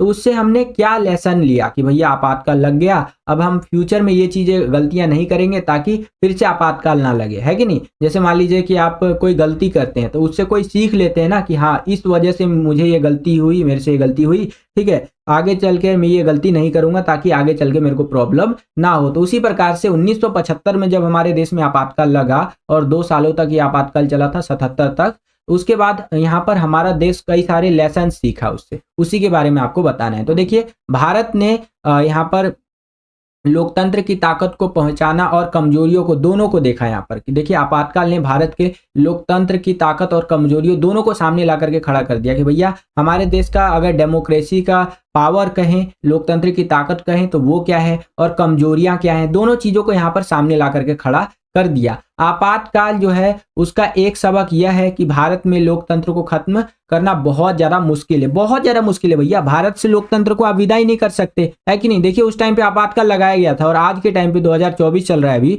दुनिया का सबसे बड़ा लोकतांत्रिक देश हम ही लोग हैं। तो भारत से लोकतंत्र को विदा कर पाना बहुत मुश्किल है, ना के बराबर है, ठीक है। दूसरा हमने ये सबक सीखा कि संविधान में आपातकालीन प्रावधान के संबंध में कुछ अस्पष्टताएं सामने लाई जिन्हें सुधारा गया। इसमें संशोधन किया गया कि केवल सशस्त्र विद्रोह के आधार पर ही आंतरिक आपातकाल की घोषणा की जा सकती है। आपातकाल की घोषणा करने की सलाह राष्ट्रपति को मंत्रिपरिषद द्वारा लिखित रूप में दी जानी चाहिए। भैया अगर आपातकाल लगाना है तो मुंह से बोल देने से आपातकाल नहीं लगेगा, आपको लिखित रूप में मंत्रिपरिषद को यहाँ पर देना पड़ेगा कि आपातकाल लगेगा, और सशस्त्र विद्रोह होने पर ही आपातकाल लगाया जा सकता है, ठीक है। एक और लेसन हमने सीखा कि आपातकाल ने सभी नागरिक स्वतंत्रता के, जो नागरिकों की स्वतंत्रता थी उनके प्रति और अधिक जागरूक बनाया उनको, ठीक है, कि हाँ जो नागरिक है वो किस तरह से अपने अधिकार वगैरह को लेकर के किस तरह से जागरूक हो सकते हैं। और अदालतों ने भी व्यक्तियों की नागरिक स्वतंत्रता की रक्षा करने में सक्रिय भूमिका निभाई, क्योंकि उस टाइम पे देखिए लोगों की पूरी आज़ादी छीन ली गई थी, ठीक है। तो अदालतों ने अब क्या किया है कि भैया नागरिकों की स्वतंत्रता को लेकर के बहुत एक्टिवली यहाँ पर रोल निभाया है बच्चों। तो इस तरह से आंसर आप लिख सकते हैं। सेम यही क्वेश्चन इंग्लिश मीडियम में आपका इस तरह से रहेगा, ये आप अपनी स्क्रीन पर देख सकते हैं कि explain any 2 lessons learn from the emergency imposed इन 1975 बच्चों। तो आंसर आपको इस प्रकार से लिखना है बच्चों, वीडियो पॉज करके आप रीड कर सकते हैं। चलिए परफेक्ट, आगे चलते हैं। अब हम लोग आ गए 18वें क्वेश्चन के अंदर। 18वां क्वेश्चन देखिए क्या है कि भारत रूस मैत्री की किसी 2 विशिष्ट विशेषताओं का उल्लेख कीजिए। यहाँ पर भारत और रूस के संबंधों की बात कर रहा है कि भारत और रूस का जो इतना अच्छा संबंध है तो उसकी कोई 2 विशेषताएं आपको बतानी है कि क्या क्या हमें देखने को मिलता है। तो देखिए भारत की नाभिकीय ऊर्जा आवश्यकताओं और अंतरिक्ष उद्योग से संबंधित शोध कार्यों हेतु रूस द्वारा प्रदत्त सहयोग देखने को मिला है। देखिए भारत का जो नाभिकीय ऊर्जा है, साथ ही साथ जो हमारा अंतरिक्ष उद्योग है, ठीक है, जैसे अभी आप देखेंगे हमारा गगनयान जाने वाला है। गगनयान में क्या करेंगे हम लोग, इंसानों को एक इस तरह से रॉकेट वॉकेट में बैठा करके और अंतरिक्ष में भेजेंगे। तो इसके अंदर हमारा रूस बहुत ज़्यादा सहयोग कर रहा है कि नहीं। और डिफेंस के सेक्टर में भी रशिया का बहुत ज़्यादा समर्थन देखने को मिलता है। तो इस तरह से आप लिख सकते हैं। साथ ही साथ भारत की सैन्य शक्ति, जो कि मैंने आपको बता दिया, उसके लिए बहुत ज़्यादा जो जरूरी हथियार होते हैं वो रशिया से ही आता है। और भारत यूएसएसआर की दोस्ती के 20 साल की संधि भी हमें देखने को मिली है। तो इस प्रकार से इस क्वेश्चन का आंसर आप लिख सकते हैं। सेम यही क्वेश्चन इंग्लिश मीडियम में इस तरह से रहेगा कि mention any two distinctive features of Indo Russian relationship. ठीक है, तो आंसर आपको इस प्रकार से लिखना है बच्चों सेक्शन सी के अंदर, जो कि आपका 20 मार्क्स का रहने वाला है। और यहाँ पर हमसे जो क्वेश्चन पूछे जाएंगे ये 4 नंबर के क्वेश्चन पूछे जाएंगे और इनका आंसर हमें 100 से 200 शब्द यानी कि 100 to 200 वर्ड्स के अंदर देना है बच्चों। तो चलिए देखते हैं एक करके क्वेश्चंस को। यहाँ पर पहला क्वेश्चन देखिए सेक्शन सी का और इस क्वेश्चन पेपर का 19वां क्वेश्चन। ये बहुत ज़्यादा इंपॉर्टेंट क्वेश्चन है बच्चों और पिछले 10 साल का अगर आप पेपर उठा करके देखेंगे तो कई बारी ये क्वेश्चन आ रखा है। क्वेश्चन क्या है कि मंडल कमीशन की प्रमुख सिफारिशों का वर्णन कीजिए, या मंडल आयोग की प्रमुख सिफारिशें क्या थी उसका वर्णन कीजिए। ठीक है, तो ध्यान से समझिएगा। सबसे पहले तो ये समझिए कि मंडल कमीशन या मंडल आयोग है क्या। देखिए, विंध्येश्वरी प्रसाद मंडल एक समाजवादी नेता थे जिन्होंने 1967 से 44 में संसद सदस्य चुने गए थे ये, और सामाजिक रूप से या शैक्षिक रूप से पिछड़े वर्ग की पहचान करने के लिए 1978 में विंध्येश्वरी प्रसाद मंडल की अध्यक्षता में अन्य पिछड़ा आयोग जो है यानी मंडल आयोग, इसकी स्थापना की गई। इसे यहाँ पर मंडल आयोग के नाम से भी जाना जाता है। और इन्होंने ना अपनी एक रिपोर्ट प्रस्तुत की थी। ये रिपोर्ट 1980 में प्रस्तुत की थी। यहाँ पर एरर है थोड़ा सा, मैं आपको दिखा देता हूँ। एनसीईआरटी बुक में यहाँ पर आप देखेंगे तो लिखा हुआ है कि आयोग ने अपनी जो रिपोर्ट है वो 1980 में यहाँ पर प्रस्तुत की थी, सिफारिशें जो है वो पेश की थी बच्चों। ठीक है, और वीपी मंडल जो इसके अध्यक्ष थे, यहाँ पर आप देख सकते हैं उनका चित्र। चलिए अब देखिए आगे बता रखा है, इन्होंने अपनी भैया रिपोर्ट में चीज़ों को पेश कर दिया कि हाँ हमारी ये मांगे हैं करके, है ना। और फिर आगे देखिए बता रखा है, लेकिन 1990 में यहाँ पर क्या हुआ, वीपी सिंह सरकार ने इस रिपोर्ट को लागू करने की घोषणा कर दी। अब यहाँ पर इन्होंने रिपोर्ट प्रस्तुत की और सरकार ने बोला चलो भैया ठीक है हम इसको लागू कर देते हैं, जिसके कारण व्यापक विरोध प्रदर्शन हुए। इससे क्या हुआ ना भैया, बहुत ज्यादा विरोध प्रदर्शन देखने को मिला। क्या क्या देखने को मिला भैया, आयोग की सिफारिशें थी कि अन्य पिछड़े वर्गों की पहचान, इसने अनुसूचित जाति अनुसूचित जनजाति के अलावा अन्य पिछड़े वर्ग यानी ओबीसी जो होते हैं इनकी पहचान की। वे शैक्षिक और सामाजिक रूप से पिछड़े थे। ठीक है, और ओबीसी को आरक्षण दिया जाए, अदर बैकवर्ड कास्ट को लिए शैक्षणिक संस्थानों और सरकारी सेवाओं में आयोग ने 27% आरक्षण की सिफारिश की थी कि भैया 27% तो यहाँ पर रिजर्वेशन दिया ही जाए। पूरा बवाल हो गया था भैया, पूरा दिल्ली से लेकर के कलकत्ता से लेकर के हर जगह बवाल मच गया कि ऐसा कैसे हो सकता है, ये कैसे हो सकता है।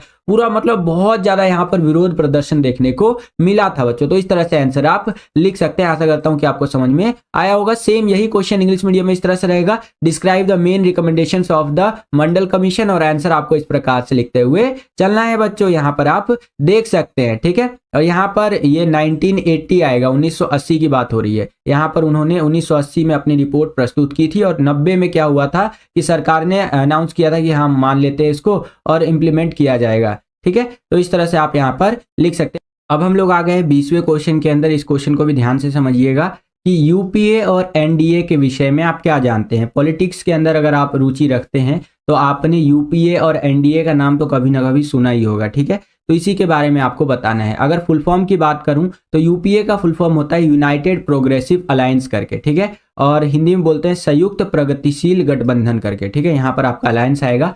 और आगे देखिए बता रखा है कि भारत में केंद्र वाम राजनीतिक दलों का एक गठबंधन है ये। ठीक है, ये क्या है, राजनीतिक दलों का एक गठबंधन है यूपीए, जो पहली बार 2004 के आम चुनाव के बाद बना था। और यूपीए की सबसे बड़ी सदस्य पार्टी है आईएनसी, इंडियन नेशनल कांग्रेस बच्चों, जिसकी अध्यक्ष सोनिया गांधी है और यूपीए की अध्यक्ष भी है। ठीक है, तो इस तरह से बताया गया है।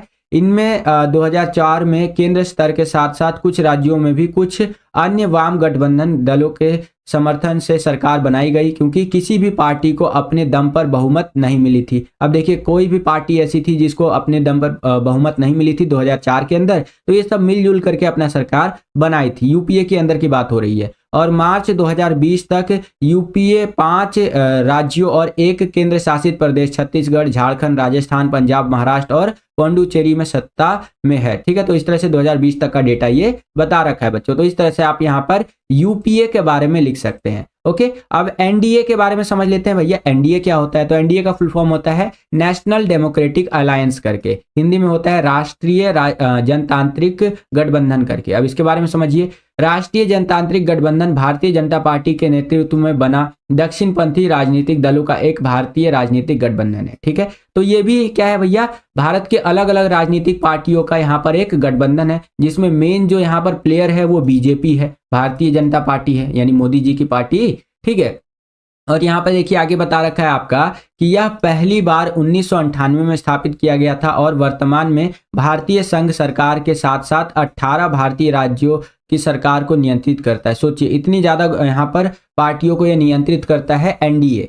ठीक है, तो अगर आपको अब कोई बोले कि एनडीए, तो समझ जाइएगा यहाँ पर बीजेपी की एक तरह से बात हो रही है, भारतीय जनता पार्टी की बात हो रही है, और भी इसके नीचे बहुत सारी पार्टियां आती हैं, लेकिन मेन पार्टी कौन सी है एनडीए की? बीजेपी है। ठीक है, और अगर आपका यूपीए की बात करें तो समझ लीजिएगा मेन पार्टी हमारा कांग्रेस की बात हो रही है, और उसके नीचे कई सारी छोटी छोटी पार्टियां मिलकर के गठबंधन कर रखी है। आगे देखिए यहाँ पर बता रखा है कि इसके पहले अध्यक्ष प्रधानमंत्री अटल बिहारी वाजपेयी जी थे, फिर लाल कृष्ण आडवाणी जी, और पूर्व उप प्रधानमंत्री रह चुके हैं ये। ठीक है, तो इस तरह से बताया गया है। 2014 के आम चुनाव का संयुक्त वोट शेयर इनका कितना था? 38.5% था। इसके नेता मोदी जी ने 26 मई 2014 को भारत के प्रधानमंत्री के रूप में शपथ ली। ठीक है, तो एनडीए के जो नेता है, टॉप लीडर है मोदी जी, यानी कि प्रधानमंत्री मोदी जी, उन्होंने 2014 के अंदर आपका यहाँ पर भारत के प्रधानमंत्री के रूप में शपथ लिया, और अभी भी हमारे प्रधानमंत्री कौन है? मोदी जी ही है कि नहीं? तो इस तरह से आप एनडीए के बारे में लिख सकते हैं। आशा करता हूं कि आपको समझ में आया होगा। सेम यही क्वेश्चन आपका इंग्लिश मीडियम में इस तरह से रहेगा, ये आप अपनी स्क्रीन पर देख सकते हैं कि what do you know about UPA and NDA. तो यूपीए का फुल फॉर्म होता है यूनाइटेड प्रोग्रेसिव अलायंस करके एस, और आपका एनडीए, यहाँ पर एनडीए आएगा। ठीक है, एनडीए का फुल फॉर्म होता है यूनाइटेड प्रोग्रेसिव अलायंस करके। ठीक है, और इनके बारे में आप यहाँ पर देख सकते हैं बच्चों। वीडियो अगर आपको पसंद आ रहा है, इसी तरह की वीडियो आप देखना चाहते हैं, तो वीडियो को लाइक जरूर कर दीजिएगा। ओके बच्चों, चलिए ये देख सकते हैं आप, यहाँ पर आपको एनडीए के बारे में बता रखा है, ये थोड़ा सा मिसटाइप है, एनडीए यहाँ पर आएगा आपका। ठीक है, चलिए आगे चलते हैं। अगला क्वेश्चन देखते हैं अब हम लोग। यहाँ पर लास्ट का भी एक पॉइंट रह गया हमारा, वो भी देख लेते हैं कि 2019 के आम चुनाव में गठबंधन ने अपनी 45%, आपका लगभग 45% की संयुक्त वोट हिस्सेदारी के साथ 353 सीटों पर अपना बढ़त बना ली। ठीक है, तो ये कुछ बातें यहाँ पर आपका बता रखा है। आगे चलते हैं। 21वां क्वेश्चन देखिए बच्चों, यहाँ पर क्या पूछ रहा है हमसे कि 1975 के आपातकाल की समाप्ति पर गठित शाह आयोग की उपलब्धियों की व्याख्या कीजिए। देखिए जैसे ही हमारा आपातकाल खत्म हुआ तो एक आयोग का गठन किया गया, जिसे शाह जांच आयोग या शाह आयोग भी आप कहते हैं। ठीक है, और इस आयोग का मेन काम था कि आपातकाल के बारे में पूरा जांच पड़ताल करे और देखे कि भैया आपातकाल सही था या फिर गलत था।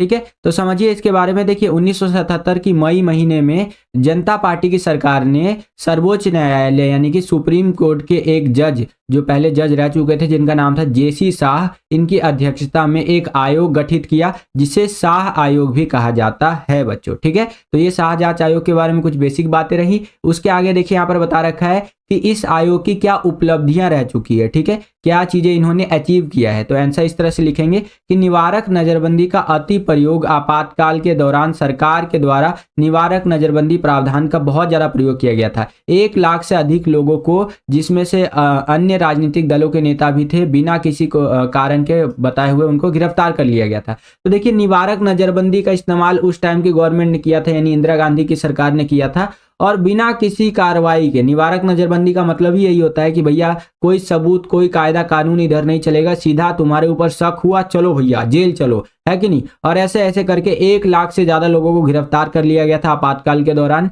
और कई नेता जो थे, विपक्षी नेता, उनको भी जेल में डाल दिया गया था। ठीक है, तो ये एक बहुत गलत चीज थी। ठीक है, और यहाँ पर शाह आयोग ने इसको अपने यहाँ पर प्रस्तुत किया, जनता के सामने लाया कि हाँ भैया ये चीज यहाँ पर हुआ था। ठीक है, तो आपातकाल की उपलब्धियों के अंदर ये चीज आप लिख सकते हैं। प्रेस की बिजली काटी गई थी। देखिए 26 जून 1975 को मौखिक आदेश पर प्रेस की बिजली काट दी गई, और 2 से 3 यहाँ पर सेंसरशिप लागू करने के बाद ही बहाल की गई। ठीक है, यानी कि यहाँ पर प्रेस जो था उसको फ्रीडम नहीं दिया गया कि भैया आपातकाल के बारे में कुछ कहो। और जब बिजली वापस की गई, जब उनको सारी चीजें वापस की गई, तो बोला गया कि भैया सेंसरशिप है आपके ऊपर। सेंसरशिप का मतलब यह है कि भैया सरकार के खिलाफ आप कुछ बोल नहीं सकते, जिससे कि कोई भी समाचार पत्र नहीं छपा था उस टाइम पे। ठीक है, तो ये एक बहुत गलत चीज थी, और यहाँ पर शाह आयोग की उपलब्धियों के अंदर आप इसको लिख सकते हैं। ठीक है, प्रेस पर पाबंदी थी। सेंसरशिप व्यवस्था होने से कोई भी समाचार पत्र या समाचार जो है सेंसरशिप बोर्ड को दिखाया अनिवार्य होता था उस टाइम पे, और बोर्ड द्वारा समाचारों में छटाई करके छपाने की अनुमति मिलती थी। ठीक है, तो यहाँ पर देखिए प्रेस बहुत ज़्यादा जो है ना दब चुका था। जैसे आज की मीडिया जो है कहते हैं बिक चुकी है, तो उस टाइम पे भी मीडिया जो है ना पूरी तरह से गवर्नमेंट के अंदर में आ गई थी। कोई भी चीज़ अगर आपको छापना है तो पहले यहाँ पर सेंसरशिप बोर्ड जो होता है आपका, उससे परमिशन लेना पड़ेगा, और वो बहुत ज़्यादा काट छाट करेगी आपके अखबार के अंदर, आपके समाचार के अंदर, तभी यहाँ पर जो है वो छपाई के लिए आगे बढ़ेगा बच्चों। ठीक है, और सरकार की शक्तियों का दुरुपयोग किया गया, यहाँ पर आप देख सकते हैं इस तरह से। तो ये कुछ शाह आयोग की उपलब्धियां हैं जो कि आप लिख सकते हैं। बहुत इंपॉर्टेंट क्वेश्चन है बच्चों, ध्यान रखिएगा। ये सेम यही क्वेश्चन इंग्लिश मीडियम में इस तरह से रहेगा, ये आप अपनी स्क्रीन पर देख सकते हैं, और आंसर आपको इस प्रकार से लिखते हुए चलना है बच्चों। ठीक है, चलिए परफेक्ट। एक चीज और बच्चों यहाँ पर मैं आपका क्लियर कर देता हूं, कई ऐसे क्वेश्चन होते हैं जहां पर मान लीजिए आपका वर्ड लिमिट दिया गया है 100 से 200 शब्द, या फिर 50 से 60 शब्द, यानी कि 50 to 60 वर्ड, तो वहां पर मेरा आंसर आपको कम वर्ड्स के अंदर देखने को मिलेगा। ठीक है, तो इसका ये कारण रहता है कई बारी कि मैं आपको ना थोड़ा सा अपना दिमाग लगाने के लिए छोड़ देता हूं। मान लीजिए कि एक क्वेश्चन है जिसका आंसर मुझे 50 से 60 शब्द में लिखना है। ठीक है, और मैंने आपको यहाँ पर 30 से 40 शब्दों में ही लिख करके बता दिया उसका आंसर। तो आगे के जो वर्ड्स है आपको खुद लिखना है, खुद बनाना है, खुद दिमाग लगाना है कि नहीं। सारा का सारा चीज अगर आपको बनाया बनाया ही मिल जाएगा तो आपका 1% भी दिमाग नहीं लगेगा और दिक्कत हो सकता है आपको। ठीक है, पेपर में लिखते वक्त दिक्कत हो सकता है, इसीलिए थोड़ा बहुत मैं छोड़ देता हूं ताकि आप अपना भी दिमाग लगाए, है कि नहीं। मैंने जो पॉलिटिकल साइंस में इतने अच्छे मार्क्स स्कोर किए थे वो ऐसे ही स्कोर किए थे बच्चों। सारा का सारा आंसर मुझे लिखा हुआ नहीं मिलता था। मैं क्या करता था कि पहले अलग अलग सोर्सेज से पढ़ता था, ठीक है, उनके आंसर्स को लेता था, और उसके बाद अपना दिमाग लगा करके अपना आंसर बनाता था, तभी मैं वहां पर मुझे अच्छे मार्क्स मिले थे। ठीक है, तो ये मेरा स्ट्रेटेजी था कि भैया इस टॉपर का नोट्स पढ़ लो, इस वीडियो को देख लो, ऐसे कर लो। हर जगह से आंसर मैं देख लेता था और लास्ट में क्वेश्चन का आंसर मैं खुद बनाता था। तब मेरा जो क्वेश्चन का आंसर बनता था वो एकदम यूनिक बनता था बच्चों, है कि नहीं। और आप भी ऐसे ही कर सकते हैं। ओके, आशा करता हूं कि आपको समझ में आया होगा। अब इसी क्वेश्चन में एक अथवा एक चॉइस आपको यहाँ पर देखने को मिलेगा, यानी कि अगर आपको ऊपर वाला क्वेश्चन नहीं आता है तो नीचे वाला जो ये क्वेश्चन है इसको आप अटेंड कर सकते हैं। इसके अथवा में इसके चॉइस में देखिए क्या क्वेश्चन हमसे पूछा गया है कि 1977 के बाद किए गए प्रमुख संवैधानिक संशोधन का वर्णन करें। ठीक है, देखिए आपातकाल हमारा 1975 में लगा था और 1977 में हमारा यहाँ पर हटाया गया था। 2 साल तक आपातकाल चला था। आपातकाल लगाए जाने के पीछे भी एक तरह से जो कारण था वो संवैधानिक ही था, क्योंकि संविधान में थोड़ा बहुत लूप होल था, उसका इस्तेमाल करके गवर्नमेंट ने क्या किया, अपनी सत्ता अपनी कुर्सी बचाने के लिए आपातकाल लगा दिया। इंदिरा गांधी ने आपातकाल यहाँ पर लगा दिया था। ठीक है, तो उसी को यहाँ पर ध्यान में रख करके एक क्वेश्चन बन गया है कि 1977 के बाद किए गए प्रमुख संवैधानिक संशोधन का वर्णन कीजिए। यानी कि आपातकाल के बाद एक तरह से जो संवैधानिक संशोधन हुए, संविधान के अंदर संशोधन हुए, उसके बारे में आपको जिक्र करना है बच्चों। तो यहाँ पर देखिए आपातकालीन प्रावधान में संशोधन हुआ, जैसे 1975 में अनुच्छेद 352 के तहत जो है अंदरूनी गड़बड़ी के आधार पर आपातकाल के प्रावधान का दुरुपयोग किया गया था कि भैया अंदरूनी गड़बड़ी हो गई हमारे देश में, चलो आपातकाल लगाते हैं। तो इसका दुरुपयोग किया गया था गवर्नमेंट के द्वारा ताकि वो अपनी कुर्सी अपनी सत्ता बचा सके। आपातकाल हटते ही जनता के प्रतिनिधियों ने इस व्यवस्था में संशोधन किया। अब अंदरूनी गड़बड़ के स्थान पर भैया यहाँ पर केवल सशस्त्र विद्रोह में स्थिति में ही यहाँ पर आपातकाल लगाया जा सकता है। अब जो है मामला थोड़ा सा बदल दिया गया है। अब अंदरूनी गड़बड़ी होने पर आपातकाल नहीं लगाया जा सकता है। अब जो आपातकाल लगाया जाएगा केवल सशस्त्र विद्रोह होने पर ही आपातकाल लगाया जा सकता है बच्चों। तो ये यहाँ पर एक संशोधन हुआ। दूसरा पॉइंट देखिए बच्चों, यहाँ पर क्या बता रहा है कि राष्ट्रपति को लिखित ज्ञापन। देखिए आपातकाल जो लगाया गया था ना, तो उस टाइम पे क्या हुआ था, इंदिरा गांधी जी तुरंत मौखिक रूप से मुंह से बोल दी राष्ट्रपति जी फखरुद्दीन अली अहमद जी को कि हेलो, हाँ राष्ट्रपति जी आपातकाल लगा देते हैं, दिक्कत हो रहा है देशवा में। ठीक है, और आपातकाल के तत्काल इमरजेंसी में एकदम घोषणा कर दी गई कि भैया देखो आपातकाल लग गया, है कि नहीं। और अगली सुबह इंदिरा गांधी जी आती हैं और रेडियो पर इस तरह से भाषण देती हैं कि भाइयों और बहनों, राष्ट्रपति जी ने आपातकाल की घोषणा की है।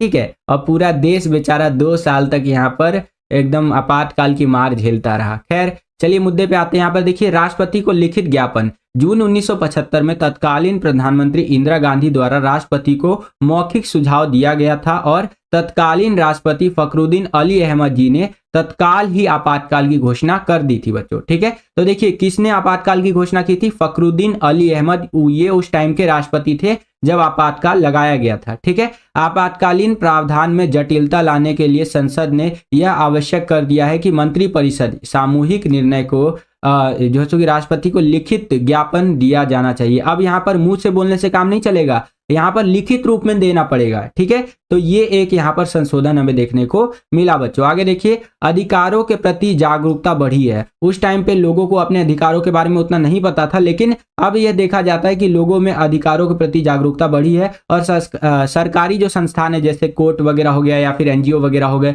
वो भी लोगों के अधिकार को बचाने के लिए सामने आई हैं बच्चों। ठीक है, देखिए यहाँ पर लिखा हुआ क्या है कि आपातकाल के दौरान जनता के अधिकार निलंबित कर दिए गए थे, एक तरह से रद्द कर दिए गए थे। अधिकारों की अनुपस्थिति से जनता ने उनकी उपयोगिता को महसूस किया और संविधान में उनका प्रावधान किस प्रकार किया गया है, इसके प्रति जनता की अधिक जागरूकता हो गई है। अब जनता ये जानना चाहती है कि भैया हमारा अधिकार संविधान में अगर दिया गया है, किसी भी तरह का अधिकार, चाहे स्वतंत्रता का अधिकार हो, समानता का अधिकार हो, तो किस तरह से दिया गया है और हम कैसे इनको बचा सकते हैं। और देखिए आपातकाल के बाद ना कोर्ट वगैरह और एनजीओ वगैरह जैसे कि मैंने आपको बताया, ये सब सामने आए हैं ताकि जनता के अधिकारों को बचाया जा सके। ठीक है, तो इस प्रकार से इस क्वेश्चन का आंसर आप लिख सकते हैं। सेम यही क्वेश्चन इंग्लिश मीडियम में इस तरह से रहेगा। यहाँ पर आप देख सकते हैं, describe the major constitutional amendments made after 1977। तो इस तरह से आंसर आप लिख सकते हैं। वीडियो को पॉज करके रीड भी कर सकते हैं बच्चों।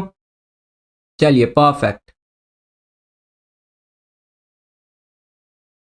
आगे चलते हैं, अगला क्वेश्चन देखते हैं बच्चों। यहाँ पर 22वां क्वेश्चन क्या है कि WTO और एमनेस्टी इंटरनेशनल के प्रमुख कार्य क्या है, बताइए। देखिए, WTO वर्ल्ड ट्रेड ऑर्गेनाइजेशन है आपका और एमनेस्टी इंटरनेशनल ये मानव अधिकारों से संबंधित है। ठीक है, इनके बारे में पेपर में आ सकता है, बहुत ज्यादा इंपॉर्टेंट है बच्चों। और अभी जो मैं आपको सैंपल पेपर करवा रहा हूं, शुरुआत के 10 सैंपल पेपर तो बहुत ज्यादा इंपॉर्टेंट होने वाले हैं। उसके बाद के जो सैंपल पेपर्स आएंगे बच्चों, उनमें हो सकता है कुछ कम महत्वपूर्ण प्रश्न भी मुझे लेने पड़ जाए। ठीक है, लेकिन वो भी इंपॉर्टेंट होंगे। लेकिन ये जो 10 सैंपल पेपर स्टार्टिंग के मैं आपको करवाऊंगा, इनको बिल्कुल ध्यान से करिएगा, हर एक क्वेश्चन को अच्छे से करते हुए चलिएगा। ठीक है बच्चों, चलिए, तो यहाँ पर हमें WTO यानी वर्ल्ड ट्रेड ऑर्गेनाइजेशन और एमनेस्टी इंटरनेशनल के प्रमुख कार्यों के बारे में बताना है। तो इस तरह से आंसर आप लिखेंगे, विश्व व्यापार संगठन, हिंदी में विश्व व्यापार संगठन कहते हैं, इंग्लिश में WTO यानी वर्ल्ड ट्रेड ऑर्गेनाइजेशन बोलते हैं इसको। ठीक है, विश्व स्वास्थ्य संगठन यहाँ विश्व व्यापार के नियमों को तय करता है।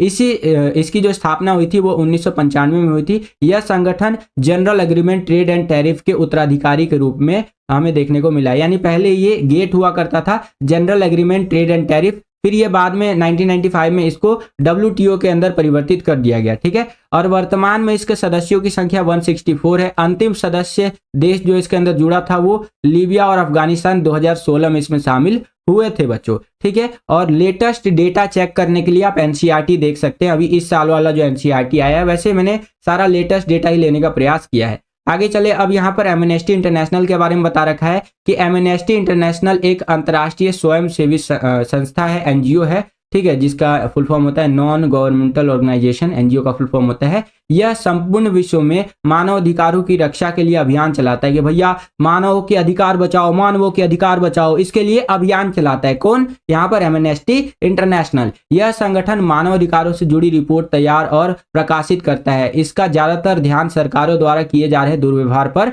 होता है बच्चों, इसलिए अक्सर सरकार इनकी रिपोर्ट को पसंद नहीं करती है। जैसे किंग जोंग उंग पगला है कि नहीं, वो थोड़ी ना इनका रिपोर्ट को मानेगा, क्योंकि वहां पर इतना ज्यादा सरकार जाति करती है लोगों के ऊपर। और एमनेस्टी इंटरनेशनल जैसे जो यहाँ पर NGO होते हैं, वो इन चीजों को बाहर लाती है, जनता के सामने, दुनिया के सामने लाती है। और वहां का किंग जोंग उंग पगला पता है क्या बोलेगा? है ये सब पागल है, इनको क्या पता हमारे देश में कितना अच्छाई हो रहा है, ये रिपोर्ट छाप रहे हमारे लिए, हम थोड़ी ना मानेंगे इनका रिपोर्ट। और न केवल किंग जोंग उंग पगला नॉर्थ कोरिया का, ऐसे बहुत सारे देश है, वहां की जो सरकारें होती हैं इनकी रिपोर्ट को मानती नहीं है कि नहीं। लेकिन वास्तविकता तो ये है कि ये एकदम निष्पक्ष होकर के रिपोर्ट जारी करती है कि किस तरह से किस देश में मानव अधिकारों का उल्लंघन किया जा रहा है, ह्यूमन राइट्स का यहाँ पर वायलेशन किया जा रहा है बच्चों। तो इस तरह से आंसर आप लिख सकते हैं। आशा करता हूं कि आपको समझ में आया होगा।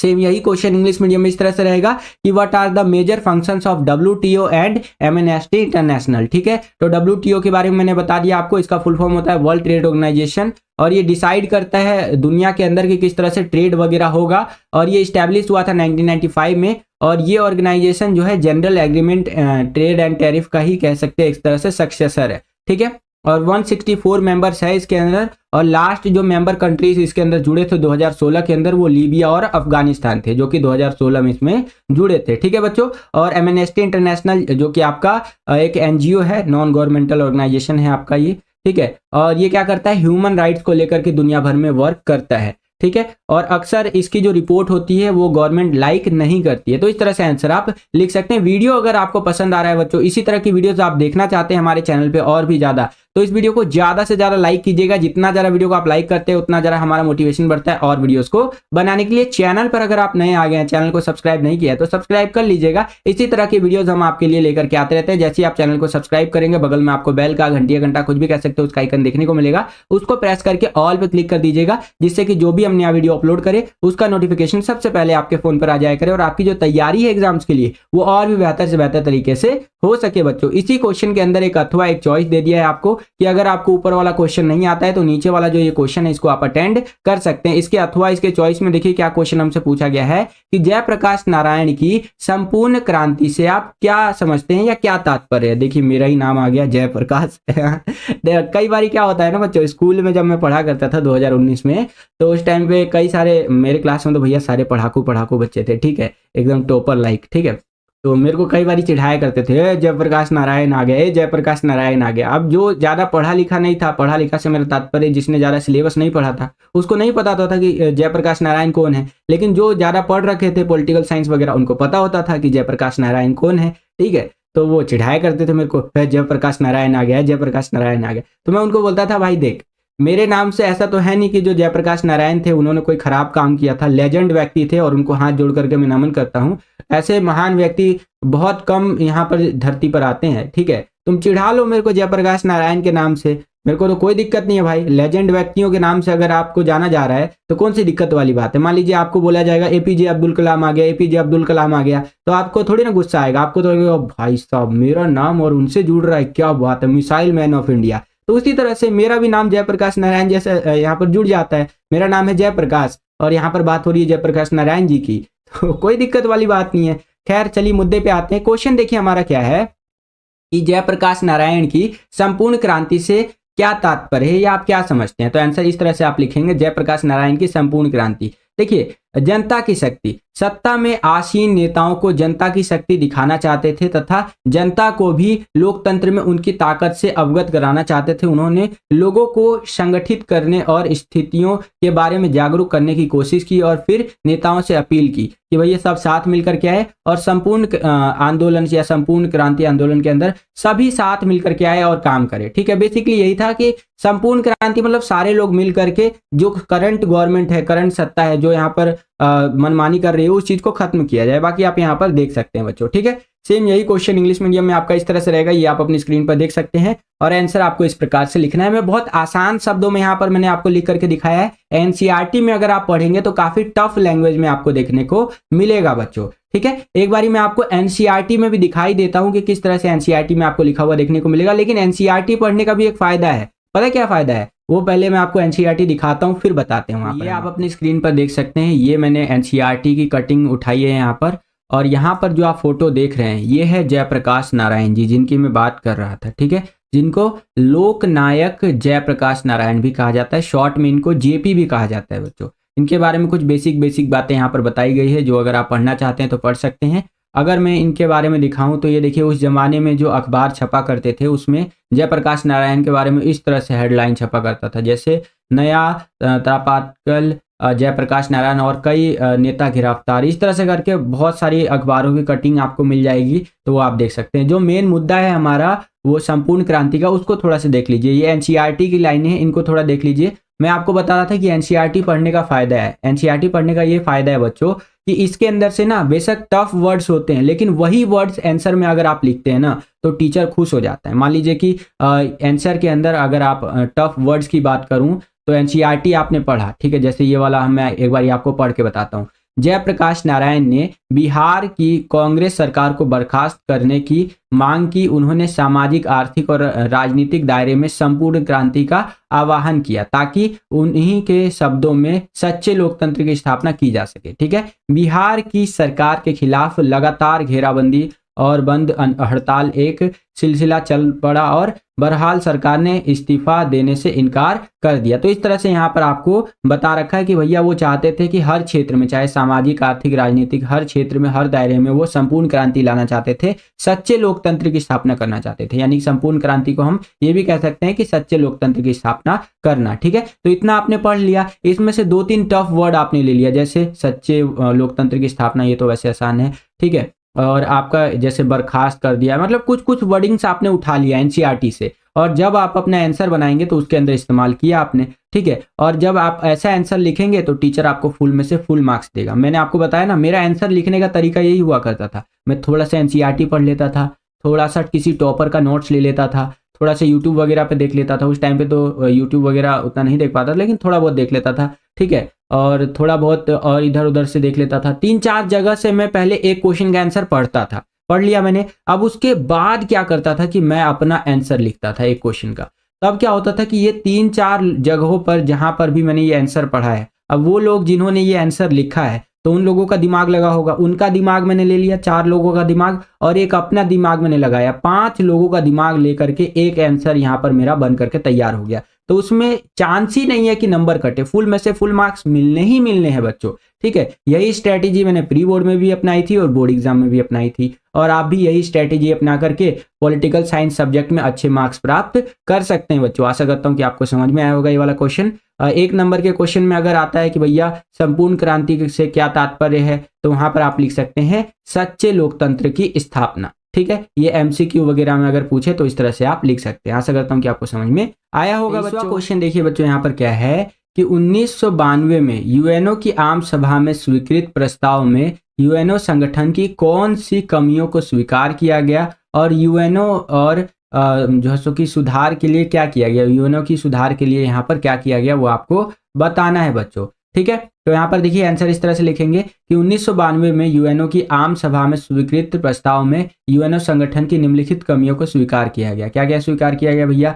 कि सदस्य संख्या कम है भैया, सुरक्षा परिषद में सदस्यों की संख्या कम है। 1945 में जब आप यूएनओ बनाए थे तो उस टाइम पे तो अच्छा खासा था कि भैया 5 ही यहाँ पर सुरक्षा परिषद में स्थायी सदस्य रखते हैं, लेकिन अब के हिसाब से कम है तो इसको बढ़ाना चाहिए। ठीक है, विकसित देशों का ज्यादा दबदबा देखने को मिलता है, इस चीज को कम करना चाहिए। असमान प्रतिनिधित्व देखने को मिलता है, सुरक्षा परिषद में विश्व के सभी देशों का समान प्रतिनिधित्व नहीं है, तो ये एक दिक्कत वाली बात है कि नहीं। 5 देशों से ही आप सोचोगे कि दुनिया चल जाएगा, तो ऐसा होगा नहीं होगा भैया। यूएनओ की ओर से सुधार के लिए किया गया, क्या किया गया भैया? 1997 में यूएनओ के महासचिव कोफी अन्नान ने किस प्रकार के सुधार किए जाएंगे इसके लिए जांच शुरू किया और सुझाव भी प्रस्तुत किए थे। तो इस तरह से आंसर आपको लिखना है। आप मुझे कमेंट करके बताइए कि यूएनओ के वर्तमान महासचिव कौन है। अगला जो सैंपल पेपर का वीडियो लाने का प्रयास करूंगा या फिर कोई और वीडियो लाने का प्रयास करूंगा, उसमें मैं आपको ना एक ट्रिक बताऊंगा कि कैसे आपको याद रखना है चीजों को। ठीक है, फिलहाल के लिए आप मुझे कमेंट करके बताइए कि यूएनओ के वर्तमान महासचिव कौन है। ठीक है, सेम यही क्वेश्चन आपका इंग्लिश मीडियम में इस तरह से रहेगा, ये आप अपनी स्क्रीन पर देख सकते हैं, और आंसर आपको इस प्रकार से लिखते हुए चलना है बच्चों। चलिए परफेक्ट, आगे चलते हैं। अब हम लोग आ गए हैं सेक्शन डी के अंदर, खंड डी जिसको हिंदी में आप कहते हैं। यहाँ पर गद्यांश के आधार पर क्वेश्चन आपसे पूछे जाएंगे, तो इसको भी देख लेते हैं। इस तरह से दिया गया 24वां क्वेश्चन के नीचे दिए गए गद्यांश को पढ़िए और प्रश्नों को उत्तर दीजिए। तो गद्यांश है कि यह व्यवस्था इतनी कमजोर कैसे हुई और अर्थव्यवस्था में गतिरोध क्यों आया। ठीक है जी, इसका उत्तर काफी हद तक साफ है। इस सिलसिले में एक बात एकदम स्पष्ट है कि सोवियत संघ ने अपने संसाधनों को अधिकांश परमाणु हथियार और सैन्य साजो सामान पर लगाया। तो इस तरह से बिल्कुल बात यहाँ पर सही कह रहा है गद्यांश के अंदर। अब इसके आधार पर देखिए पहला क्वेश्चन क्या है कि सोवियत संघ में किस प्रकार की व्यवस्था स्थापित थी। तो मैंने आपको 85 बार बता रखा है कि सोवियत संघ के अंदर साम्यवादी व्यवस्था थी बच्चों। ठीक है, नेक्स्ट क्वेश्चन यहाँ पर, दूसरा क्वेश्चन यहाँ पर क्या है कि निम्नलिखित में से कौन सा सोवियत प्रभावों का एक सकारात्मक पक्ष या पहलू था। तो यहाँ पर आप आंसर लिखेंगे बेरोजगारी का अभाव होना। ठीक है, तो ये आपका करेक्ट आंसर हो जाएगा। नेक्स्ट क्वेश्चन, सोवियत प्रणाली की एक प्रमुख विशेषता इनमें से कौन सी है। तो सोवियत प्रणाली की अगर एक प्रमुख विशेषता की बात करें तो आप लिख सकते हैं साम्यवादी व्यवस्था होना, ये इसकी एक प्रमुख विशेषता के अंदर आप लिख सकते हैं। नेक्स्ट क्वेश्चन, सोवियत संघ के विघटन के बाद उसका उत्तराधिकारी कौन बना? तो सोवियत संघ का विघटन जब हो गया बच्चों, तो जो रूस है आपका वो उसका उत्तराधिकारी बना बच्चों, ठीक है। चलिए सेम यही क्वेश्चन आपका इंग्लिश मीडियम में इस तरह से रहेगा, read the following passage and answer the question given below. तो यहाँ पर आप देख सकते हैं पैसेज आपका इस तरह से दिया गया है। इसके बेसिस पर पहला क्वेश्चन है हमारा कि what kind of system was establish in the Soviet union? तो कम्युनिस्ट सिस्टम था, जाहिर सी बात है। नेक्स्ट क्वेश्चन यहाँ पर देखिए, which of the following was the positive aspect of Soviet influences? तो वो हो जाएगा आपका यहाँ पर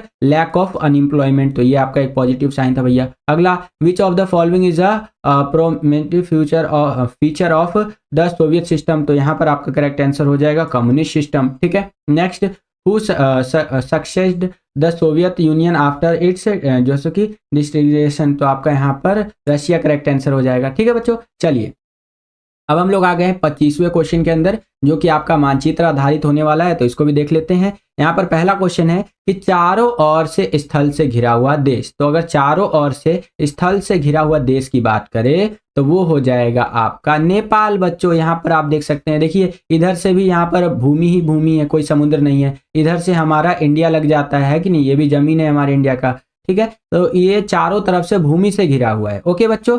तो यहाँ पर आपका संबंधित अक्षर क्या है? डी है, तो हो गया भैया संबंधित अक्षर डी और देश का नाम नेपाल। नेक्स्ट क्वेश्चन देखते हैं यहाँ पर क्या है कि वह देश जहां जातीय संघर्ष हुआ। तो मैंने बहुत बार आपको बता रखा है कौन से देश में जातीय संघर्ष हुआ था, तो श्रीलंका के अंदर आपका जातीय संघर्ष हुआ था सिंघली और तमिल लोगों के बीच में, ठीक है।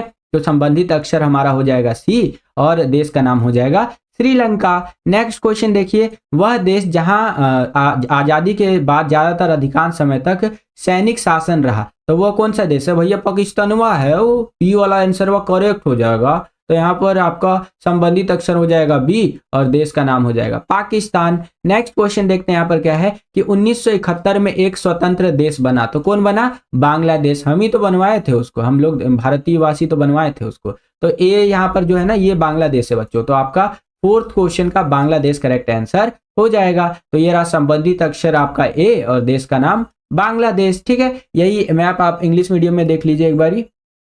इस तरह से हमारा मैप वाले क्वेश्चन है, जैसे लैंड सराउंडेड कंट्री तो नेपाल हो जाएगा। The country where the ethnic conflict took place, तो आपका यहाँ पर श्रीलंका हो जाएगा। नेक्स्ट क्वेश्चन है कि country which remain under military rule for the most of the time after independence, तो वो हो जाएगा Pakistan. Next question, become an independent country in 1971, तो वो हो जाएगा आपका बांग्लादेश। इन चारों की लोकेशन आप देख सकते हैं, यहाँ पर आपका पाकिस्तान हो जाएगा, ये नेपाल हो गया आपका, ये बांग्लादेश हो गया और ये रहा आपका श्रीलंका, ठीक है। और यहाँ पर आप देख सकते हैं इस तरह से आपको फिल करना होता है बच्चों। आगे चलते हैं। देखिए अगर आपको वीडियो पसंद आ रहा है तो वीडियो को लाइक करते चलिएगा। आपका एक लाइक हमें बहुत ज्यादा मोटिवेट करता है इसी तरह की वीडियोस को बनाने के लिए। 26वां क्वेश्चन देखिए क्या है, दिए गए कार्टून का अध्ययन करें और नीचे दिए गए प्रश्नों के उत्तर दे। यहाँ पर आप एक कार्टून देख पा रहे होंगे। इस कार्टून के अंदर जो बीच में व्यक्ति खड़े हैं ये मनमोहन सिंह जी है, ठीक है, जो हमारे देश के प्रधानमंत्री रह चुके हैं।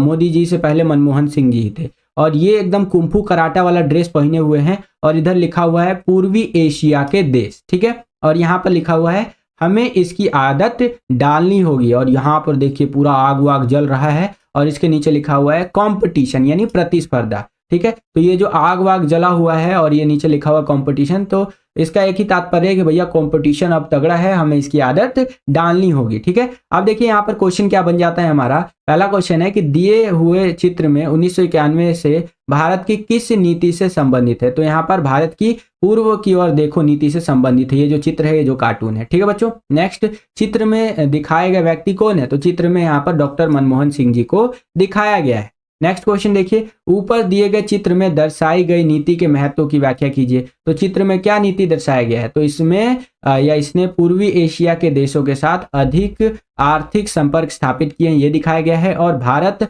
आसियान में दिलचस्पी रखता है लेकिन कड़ी प्रतिस्पर्धा, कड़ा कंपटीशन का सामना भी कर रहा है भारत, ठीक है। तो ये चीज वहां पर दिखाया गया है। सेम यही क्वेश्चन इंग्लिश मीडियम में इस तरह से रहेगा। यहाँ पर आप देख सकते हैं कार्टून तो वही रहने वाला है बेसिकली। कार्टून क्या इंग्लिश मीडियम में होगा, बस जो टेक्स्ट लिखे रहेंगे वो आपका इंग्लिश में हो जाएगा। जैसे the given figure is related to which policy of India since 1991, तो इंडिया लुक ईस्ट पॉलिसी से रिलेटेड है। Next question, who is the person shown in the picture, तो डॉक्टर मनमोहन सिंह जी हमारा करेक्ट आंसर हो जाएगा बच्चों। Next question, explain the importance of the policy shown in the diagram, या आपका कार्टून रहेगा लिखा हुआ यहाँ पर, तो इस तरह से आंसर आपको लिखना है बच्चों। ठीक है, अब हम लोग आ गए हैं खंड ई यानी सेक्शन ई के अंदर, जिसके अंदर जो बड़े बड़े क्वेश्चन है यानी 6 नंबर के क्वेश्चन है वो हमसे यहाँ पर पूछे जाएंगे बच्चों। और जो 6 नंबर के क्वेश्चन होते हैं, 6 मार्क्स के क्वेश्चन होते हैं, इनका आंसर आपको 170 से 180 शब्द यानी कि 170 टू 180 वर्ड्स के अंदर देना होता है। ठीक है, ये ऐसे क्वेश्चंस होते हैं बच्चों जहां पर आपको कोशिश करना है कि एक भूमिका लिखूं मैं और एक निष्कर्ष भी बनाऊं। ठीक है, भूमिका निष्कर्ष अगर आपको नहीं बनाना आता है तो उसके लिए मैंने ऑलरेडी वीडियो बना रखा है, उसका लिंक मैं आपको आई बटन में दे दूंगा, तो उस पर क्लिक करके आप उस वीडियो को जरूर देख लीजिएगा। अगर आप भूमिका और निष्कर्ष बनाते हैं क्वेश्चन के अंदर तो इससे टीचर को लगेगा अरे भैया पेपर आता है, बच्चे को क्वेश्चन आता है, चलो 6 में से 6 नंबर दे दो। अगर आप भूमिका निष्कर्ष नहीं बनाते हैं तो हो सकता है 6 में से 5 नंबर मिले, 5.5 नंबर मिले। ठीक है, तो ये चीज आपको देखना है, और हर क्वेश्चन में भूमिका निष्कर्ष नहीं बनता है, ये भी एक कड़वा सत्य है। चलिए, तो यहाँ पर हम लोग आ गए 27वें क्वेश्चन के अंदर। 27वां क्वेश्चन देखिए क्या है कि आसियान समुदाय के 3 मुख्य स्तंभों एवं उनके एक एक उद्देश्यों की व्याख्या कीजिए। तो सबसे पहले आप लिखेंगे आसियान सुरक्षा समुदाय, फिर आसियान आर्थिक समुदाय और आसियान सामाजिक सांस्कृतिक समुदाय। ये 3 स्तंभ हो गए, 3 पिलर्स हो गए आसियान के, जिस पर आसियान टिका हुआ है, आसियान संगठन। अब इनके बारे में आप यहाँ पर देख सकते हैं। जैसे आसियान सुरक्षा समुदाय की बात करें तो इसका उद्देश्य है क्षेत्रीय विवादों को सैनिक टकराव तक न ले जाने की सहमति पर आधारित है कि भैया यहाँ पर जो भी रीजनल लेवल पे हमारा कॉन्फ्लिक्ट हो रहा है उसको ऐसा नहीं कि भैया मिलिट्री बुला करके पूरा इसको सुलझाना है, ऐसा नहीं करना है, इसको एकदम पीस मेंटेन करके रखना है रीजनल लेवल पे। अगला है आसियान आर्थिक समुदाय का उद्देश्य क्या है कि आसियान देशों का साझा बाजार हो, ठीक है, और उत्पाद आधार तैयार करना। ठीक है, तो और साथ ही साथ आप लिख सकते हैं क्षेत्र के सामाजिक और आर्थिक विकास में सहायता करना। और अगला है आसियान सामाजिक सांस्कृतिक समुदाय, तो इसका उद्देश्य है इस क्षेत्र में टकराव की जगह बातचीत और सहयोग को बढ़ावा देना। ठीक है, ये 3 स्तंभ आसियान समुदाय के विभिन्न पहलुओं को समेटते हैं और सदस्य देशों के बीच सहयोग, विकास और सामरिक संरचना में सहायता करने का माध्यम प्रदान करते हैं। ठीक है, तो ये इस तरह से आंसर आपको लिखना है। सेम यही क्वेश्चन आपका इंग्लिश मीडियम में इस तरह से रहेगा, ये आप अपनी स्क्रीन पर देख सकते हैं, और आंसर आपको इस प्रकार से लिखते हुए चलना है बच्चों। ठीक है, चलिए परफेक्ट। इसी क्वेश्चन में आपको एक अथवा दे दिया, एक चॉइस दे दिया है कि अगर आपको ऊपर वाला क्वेश्चन नहीं आता है तो नीचे वाला जो क्वेश्चन है इसको आप अटेंड कर सकते हैं। इसके अथवा में, इसके चॉइस में देखिए क्या क्वेश्चन हमसे पूछा गया है कि इंदिरा गांधी के नेतृत्व में 1971 के चुनाव में कांग्रेस पार्टी को बड़ी सफलता मिली। ठीक है, 1971 का जो चुनाव हुआ था, इलेक्शन हुआ था, तो वहां पर इंदिरा गांधी को बहुत ज्यादा सफलता मिली थी, कांग्रेस को बहुत ज्यादा सफलता मिली थी। तो इसका क्या कारण था? तो इसका कारण था भैया, पहला लिख सकते हैं आप कारण कि गरीबी हटाओ का नारा। इंदिरा गांधी जी ने एक नारा दिया था, गरीबी हटाओ, गरीबी हटाओ। ठीक है, तो ये नारा बहुत ज्यादा पॉपुलर हुआ था। ठीक है, और 1971 का जो कांग्रेस पार्टी चुनाव जीती थी तो उसमें एक मेन जो रोल अदा किया था वो इस नारे ने किया था। अगला, इंदिरा गांधी की समाजवादी नीतियां, ये भी बहुत ज्यादा फेमस हुई थी। ठीक है, और श्रीमती इंदिरा गांधी का करिश्माई व्यक्तित्व होना, भैया बहुत लेजेंड थी वो प्रधानमंत्री के रूप में अगर देखा जाए ना। बोल्ड डिसीजन लेना, कोई उनसे सीखे। हालांकि उन्होंने एक गलती कर दी, बहुत बड़ी गलती, कि उन्होंने आपातकाल लगा दिया। अगर आपातकाल वाला सिस्टम को हटा दे यहाँ से तो देखा जाए तो बहुत लेजेंड प्रधानमंत्री थी, वैसे प्रधानमंत्री आज तक नहीं हुई है। ठीक है, बोल्ड डिसीजन लेना, जैसे 1974 का पहला परमाणु परीक्षण करना। पूरी दुनिया डर रही थी कि भैया हम परमाणु परीक्षण करेंगे तो अमेरिका, यूएस हमारे ऊपर सैंक्शन लगा देगा। ठीक है, और इंदिरा गांधी जी ने बोला करो परमाणु परीक्षण, जो होगा देखा जाएगा। 1974 में हमने अपना पहला परमाणु परीक्षण किया स्माइलिंग बुद्धा के नाम से, जो कि फेल हो गया। ठीक है बच्चों, और उसके बाद अमेरिका ने खूब खरी खोटी सुनाया, हम भारत के ऊपर सैंक्शन लगाते हैं, ये लगाते हैं, वो लगाते हैं। इंदिरा गांधी जी बोली लगा ले भाई, तू लगा ले, देखी जाएगी। और उसके बाद भी हमारा देश रिकवर कर गया। ठीक है, चाहे 1971 का आपका भारत बांग्लादेश को बनाना, यानी भारत ने क्या किया, पाकिस्तान तोड़ करके बांग्लादेश बनाना, ऐसे बोल्ड डिसीजन जल्दी कोई नेता नहीं ले सकता है, लेकिन श्रीमती इंदिरा गांधी जी ने ऐसे बोल्ड डिसीजन लिए थे। ठीक है, और 1971 के चुनाव में कांग्रेस पार्टी जीती थी। इसका एक कारण ये भी था कि जो विपक्ष था वो कमजोर था, और 1967 के चुनाव के बाद कई राज्यों में अस्थिर सरकार थी, इस कारण से भी यहाँ पर कांग्रेस जो है वो बहुत बड़ी जीत हासिल करती है। तो इस प्रकार से आंसर आप लिख सकते हैं, ठीक है। इन्हीं को आपको एक्सप्लेन करके लिखना होगा। मैंने आपको सब हेडिंग्स दिखा दिए, यहाँ पर पूरा एक्सप्लेन करके बता दिया आपको। अब अगर ये क्वेश्चन आ जाता है कि 1971 का जो चुनाव था उसमें कांग्रेस पार्टी को बड़ी सफलता मिली थी, तो इसको आपको डिटेल में एक्सप्लेन करके बता देना है, पूरे में से पूरे नंबर आपको मिल जाएंगे बच्चों। सेम यही क्वेश्चन इंग्लिश मीडियम में इस तरह से रहेगा। यहाँ पर आप देख सकते हैं कि under the leadership of Indira Gandhi the Congress party had great success in the 1971 elections, ठीक है। तो आंसर आपको इस प्रकार से लिखना है बच्चों। ओके, चलिए अब हम लोग आ गए 28वें क्वेश्चन के अंदर। 28वां क्वेश्चन देखिए यहाँ पर क्या है कि पृथ्वी को बचाने के लिए जरूरी है कि विभिन्न देश सुलह और सहकार की नीति अपनाएं। पर्यावरण के सवाल पर उत्तरी और दक्षिणी देशों के बीच जारी वार्ताओं की रोशनी में इस कथन की पुष्टि कीजिए, ठीक है। तो आंसर आप इस प्रकार से लिखेंगे, आपसी समझ और सहकार करके ही हम यहाँ पर धरती को बचा सकते हैं। विभिन्न देशों को पर्यावरण मुद्दों में सहमति बनाए रखने के लिए आपसी समझ और सहकार की नीति अपनाना चाहिए। यह सहकार के माध्यम से विभिन्न देशों को मिलकर के समस्याओं का समाधान ढूंढने में मदद करता है। अगर देखिए अलग अलग देश मिलकर के काम नहीं करेंगे तो एक देश दबा करके पर्यावरण को प्रदूषित कर रहा है, दूसरा देश बचा रहा है, तो क्या फायदा होगा? पर्यावरण तो अल्टीमेटली यहाँ पर खराब हो ही रहा है कि नहीं? तो सभी देशों को मिल करके काम करना पड़ेगा। अंतर्राष्ट्रीय समझौता बहुत ज्यादा जरूरी है, ठीक है। विकासशील और विकसित देशों के बीच समझौता बहुत ज्यादा जरूरी है। विकासशील देशों को ज्यादा यहाँ पर मेहनत करने की जरूरत है पर्यावरण बचाने को लेकर के, और विकसित देशों को तो बहुत ज्यादा मेहनत करने की जरूरत है, ठीक है। तो इस तरह से लिख सकते हैं, तकनीक की सहायता से हम आधुनिक जो हमारे पास टेक्नोलॉजी है उससे पर्यावरण बचा सकते हैं, प्रदूषण को कम कर सकते हैं, ठीक है। और साझी जिम्मेदारी, विश्व के सभी देशों के पृथ्वी के संरक्षण में साझी जिम्मेदारी निभानी चाहिए। सभी देशों को अपनी अपनी जिम्मेदारी समझ करके पर्यावरण हितैषी विकास करना चाहिए, ऐसा डेवलपमेंट करना चाहिए जिससे कि देश भी उनका डेवलप हो जाए और पर्यावरण को भी नुकसान ना हो। तो इस तरह से आंसर आप लिख सकते हैं बच्चों। सेम यही क्वेश्चन आपका इंग्लिश मीडियम में इस तरह से रहेगा, ये आप अपनी स्क्रीन पर देख सकते हैं, और आंसर आपको इस प्रकार से लिखते हुए चलना है बच्चों, ठीक है। ये आप अपनी स्क्रीन पर देख सकते हैं। चलिए परफेक्ट, आगे चलते हैं। इसी के अथवा में एक और क्वेश्चन दे दिया है। ऊपर वाला क्वेश्चन अगर आपको नहीं आता है तो नीचे वाला क्वेश्चन आप कर सकते हैं कि भाषाई आधार पर अलग राज्यों के निर्माण की मांग को भारत सरकार ने प्रारंभ में क्यों स्वीकार नहीं किया, इस निर्णय के क्या परिणाम निकले, ठीक है। भाषा के आधार पर अलग अलग राज्यों की मांग हो रही थी कि भैया हमें अलग करो, हमें अलग करो, है कि नहीं, लेकिन गवर्नमेंट ऑफ इंडिया ने इस चीज को डिनाई कर दिया। भारत सरकार बोलती थी नहीं हम ये नहीं करेंगे, ठीक है। तो इसको लेकर के गवर्नमेंट का क्या तर्क था, और जब ये चीजें होने लग गई तो उसके बाद हमें क्या क्या रिजल्ट देखने को मिला। तो देखिए भाषाई आधार पर अलग राज्यों के निर्माण की मांग को प्रारंभ में स्वीकार नहीं किया गया, क्योंकि कुछ नेताओं का मानना था कि भाषा के आधार पर राज्यों के गठन से अव्यवस्था और विघटन पैदा हो जाएगा। अभी अभी हम लोग आजादी यहाँ पर होकर के आए थे, आजाद होकर के आए थे, और यहाँ पर विभाजन की मार झेल करके आए थे। भारत पाकिस्तान का अभी अभी विभाजन हुआ था, ठीक है। तो यहाँ पर कई नेताओं को ये डर था कि अगर भारत में भाषा के आधार पर अलग अलग राज्य बनाए जाएंगे तो हमारे देश के टूटने का खतरा है।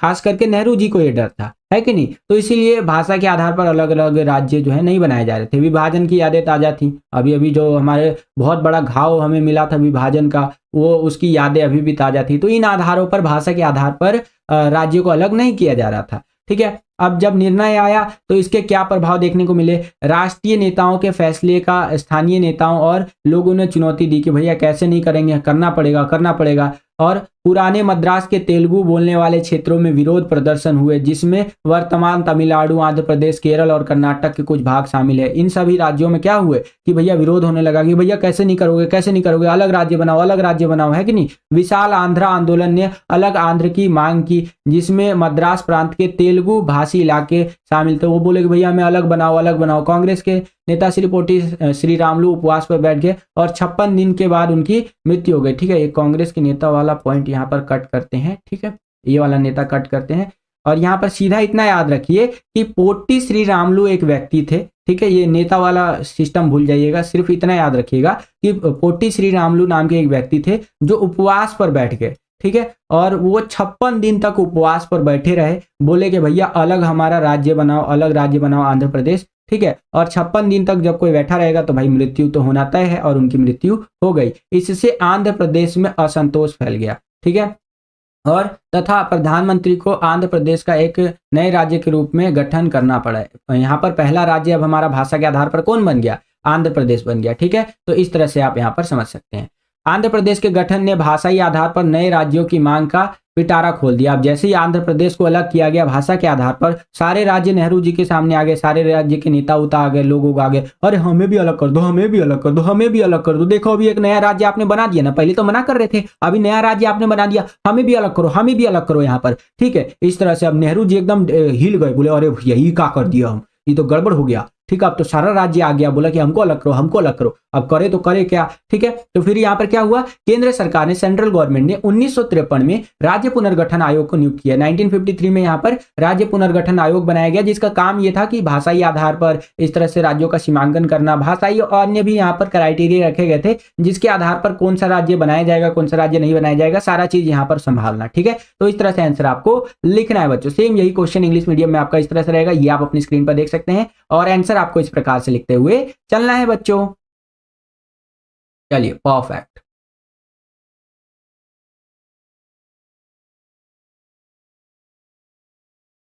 ओके, आगे चलते हैं। अब हम लोग आगे 29वें क्वेश्चन के अंदर। 29वां क्वेश्चन देखिए क्या है कि ऐसे प्रमुख कारकों का मूल्यांकन कीजिए जो यूरोपीय संघ को आर्थिक सहयोग वाली संस्था से बदल करके एक राजनीतिक रूप देने के लिए उत्तरदायी है। बहुत ज्यादा इंपॉर्टेंट क्वेश्चन है बच्चों, ध्यान से समझिएगा। देखिए, यूरोपीय संघ को आर्थिक सहयोग वाली संस्था से बदल करके एक राजनीतिक रूप लेने के लिए उत्तरदायी है कि 1949 में स्थापित यूरोपीय परिषद राजनीतिक सहयोग की दिशा में एक कदम बढ़ाया उन्होंने। फिर उसके बाद क्या हुआ कि 1957 में यूरोपीय इकोनॉमिक कम्युनिटी का गठन हुआ और राजनीतिक चर्चा शुरू हो गई, जिससे यूरोपीय पार्लियामेंट का गठन हो गया। और सोवियत संगठन के विघटन ने यूरोप में इस प्रक्रिया को तेजी प्रदान की और 1992 में इस प्रक्रिया की परिणति यूरोपीय संघ के रूप में हमें देखने को मिली। 1992 में यूरोपीय संघ देखने को मिल गया, जिसका अपना झंडा, अपना राष्ट्रीय गान, अपना स्थापना दिवस, अपना अलग मुद्रा है, यूरो मुद्रा, और विश्व की सबसे बड़ी अर्थव्यवस्था होने के कारण इसका अपना राजनीतिक प्रभाव भी देखने को मिलता है। तो इस प्रकार से इस क्वेश्चन का आंसर आपको लिखना है बच्चों, जिसके अंदर यूरोपीय संघ के बनने से लेकर के आगे कैसे वो एक राजनीतिक संगठन के रूप में देखने को मिल गया, मतलब पॉलिटिक्स के अंदर कैसे उसका इंटरफेरेंस हुआ, सारा का सारा डिटेल में आपको लिख देना है। ठीक है, सेम यही क्वेश्चन इंग्लिश मीडियम में इस तरह से रहेगा और आंसर आपको इस प्रकार से लिखना है बच्चों, ये आप अपनी स्क्रीन पर देख सकते हैं। चलिए, परफेक्ट। इसी क्वेश्चन में आपको एक अथवा एक चॉइस देखने को मिलेगा। यहाँ पर आप देख सकते हैं कि अगर आपको ऊपर वाला क्वेश्चन नहीं आता है तो नीचे वाला जो क्वेश्चन है इसको आप अटेंड कर सकते हैं। इसके अथवा इसके चॉइस में देखिए क्या क्वेश्चन हमसे पूछा जा रहा है कि संयुक्त राष्ट्र में सुधार का अर्थ है सुरक्षा परिषद का पुनर्गठन। ठीक है जी, उपयुक्त तर्कों के साथ इस कथन की पुष्टि कीजिए। देखिए, अगर हम बात कर रहे हैं यूएनओ में सुधार की, तो इसका सीधा सीधा मतलब बनता है कि भैया जो आपका सिक्योरिटी काउंसिल है यानी सुरक्षा परिषद है उसके अंदर सुधार करो। तो इसके बारे में आपको बताना है। तो देखिए, सुरक्षा परिषद संयुक्त राष्ट्र संघ के कामकाज में महत्वपूर्ण भूमिका निभाती है। आज के परिदृश्य में यूएसएसआर के विघटन के साथ शक्ति समीकरण बदल गए हैं और कई नए देश संयुक्त राष्ट्र संघ में प्रवेश कर रहे हैं। ठीक है, यहाँ पर कई सारे देश जो है यहाँ पर आ रहे हैं। स्थायी सदस्यता की महत्वपूर्णता, देखिए अभी भी सुरक्षा परिषद में 5 ही स्थायी सदस्य है, तो इसे बढ़ाने की जरूरत है बच्चों, क्योंकि देखिए उस टाइम पे जब यूएनओ बना था उस टाइम पे जो 5 स्थायी सदस्य थे वो तो ठीक था, लेकिन अभी बढ़ाने की जरूरत है। भारत को दे दीजिए, जापान को दे दीजिए, जर्मनी को दे दीजिए, इनको भी दीजिए, इनको भी यहाँ पर सुरक्षा परिषद का स्थायी सदस्य होने दीजिए। वीटो पावर का महत्व, स्थायी सदस्यों को छोड़कर वीटो शक्ति एक महत्वपूर्ण उपाय है जिससे उन्हें मूल्यवान स्थिति में रखा जा सकता है, इससे उनका योगदान और महत्व बना रहता है। ठीक है, तो देखिए वीटो पावर जो है वो भी आप लिख सकते हैं कि नहीं। कुछ और बेसिक बातें दी गई है, वीडियो पॉज करके आप रीड कर सकते हैं बच्चों। सेम यही क्वेश्चन इंग्लिश मीडियम में इस तरह से रहेगा, ये आप अपनी स्क्रीन पर देख सकते हैं और आंसर इस प्रकार से लिखते हुए चलना है बच्चों। परफेक्ट। चलिए, तीसरा क्वेश्चन देखिए क्या है कि क्षेत्रीय आकांक्षाएं तथा उनकी पूर्ति लोकतांत्रिक राजनीति का एक अभिन्न अंग है। इस विचार से मिलने वाले किन्हीं 3 शिक्षाओं का वर्णन कीजिए। ठीक है, तो आंसर आपको इस प्रकार से लिखना है बच्चों, वीडियो पॉज करके आप रीड कर सकते हैं। ठीक है, सेम यही क्वेश्चन इंग्लिश मीडियम में इस तरह से रहेगा, ये आप अपनी स्क्रीन पर देख सकते हैं और आंसर इस प्रकार से आपको लिखना है। इसी क्वेश्चन में एक अथवा दे दिया है कि ऊपर वाला क्वेश्चन नहीं आता है तो नीचे वाला क्वेश्चन आप कर सकते हैं। यहाँ पर आप देख सकते हैं इस तरह से है कि अंतर्राष्ट्रीय आणविक ऊर्जा एजेंसी का गठन कब हुआ, इसके कार्यों का वर्णन कीजिए। ठीक है, तो ये ना आपकी एनसीईआरटी बुक में ना एक बॉक्स है, उसके अंदर दे रखा है, तो इसके बारे में समझिए। अंतर्राष्ट्रीय आणविक ऊर्जा agency, international atomic energy agency जो है आपका, मतलब इस संगठन की जो स्थापना हुई थी 1957 में हुई थी। यह संगठन परमाणविक ऊर्जा के शांतिपूर्ण उपयोग को बढ़ावा देने और सैन्य उद्देश्यों में इसके इस्तेमाल को रोकने की कोशिश करता है कि भैया शांतिपूर्ण तरीके से इसका इस्तेमाल करते हैं हम लोग, ठीक है, और सैन्य इस्तेमालों में नहीं करते हैं हम लोग परमाणु ऊर्जा का प्रयोग। इस संगठन के अधिकारी नियमित रूप से विश्व की परमाणविक सुविधाओं की जांच करते हैं ताकि नागरिक परमाणु संयंत्रों का इस्तेमाल सैन्य उद्देश्यों के लिए ना हो बच्चों। ठीक है, सेम यही क्वेश्चन आपका इंग्लिश मीडियम में इस तरह से रहेगा, ये आप अपनी स्क्रीन पर देख सकते हैं और आंसर इस प्रकार से आपको लिखना है बच्चों। तो यहाँ पर आप देख सकते हैं जिस संगठन के बारे में मैंने आपको बताया, एनसीईआरटी में कुछ इस तरह से इन्फॉर्मेशन दिया गया है। वीडियो पॉज करके अगर आप रीड करना चाहते हैं एनसीईआरटी की एग्जैक्ट लाइनें, तो यहाँ पर आप रीड कर सकते हैं। वैसे मैंने पूरा आपको बताया। तो बस बच्चों यही था आज का वीडियो। आशा करता हूँ आपको ये वीडियो पसंद आया होगा। अगर आपको ये वीडियो पसंद आया तो कर दीजिए ज़्यादा से ज़्यादा लाइक। जितना ज़्यादा वीडियो को आप लाइक करेंगे उतना ज़्यादा हमारा मोटिवेशन बढ़ता है इसी तरह की वीडियोस को बनाने के लिए। चैनल पर अगर आप नए आ गए हैं, विद्यालय स्टडी पॉइंट को अभी तक आपने सब्सक्राइब नहीं किया है तो सब्सक्राइब कर लीजिए। इसी प्रकार की वीडियोस हम आपके लिए लेकर के आते रहते हैं। जैसे ही आप चैनल को सब्सक्राइब करेंगे, बगल में आपको बेल का, घंटा कुछ भी कह सकते हैं, उसका आइकन देखने को मिलेगा। उसको प्रेस करके ऑल पे क्लिक कर दीजिएगा, जिससे कि जो भी हम नया वीडियो अपलोड करें उसका नोटिफिकेशन सबसे पहले आपके फ़ोन पर आ जाया करे और आपकी जो तैयारी है एग्जाम्स के लिए वो और भी बेहतर से बेहतर तरीके से हो सके। इस वीडियो के लिए इतना ही। मिलता हूँ आपसे अगली और एक्साइटिंग वीडियो में। तब तक के लिए खुश रहिए, खुश रखिए सभी को। जय हिंद, वंदे मातरम।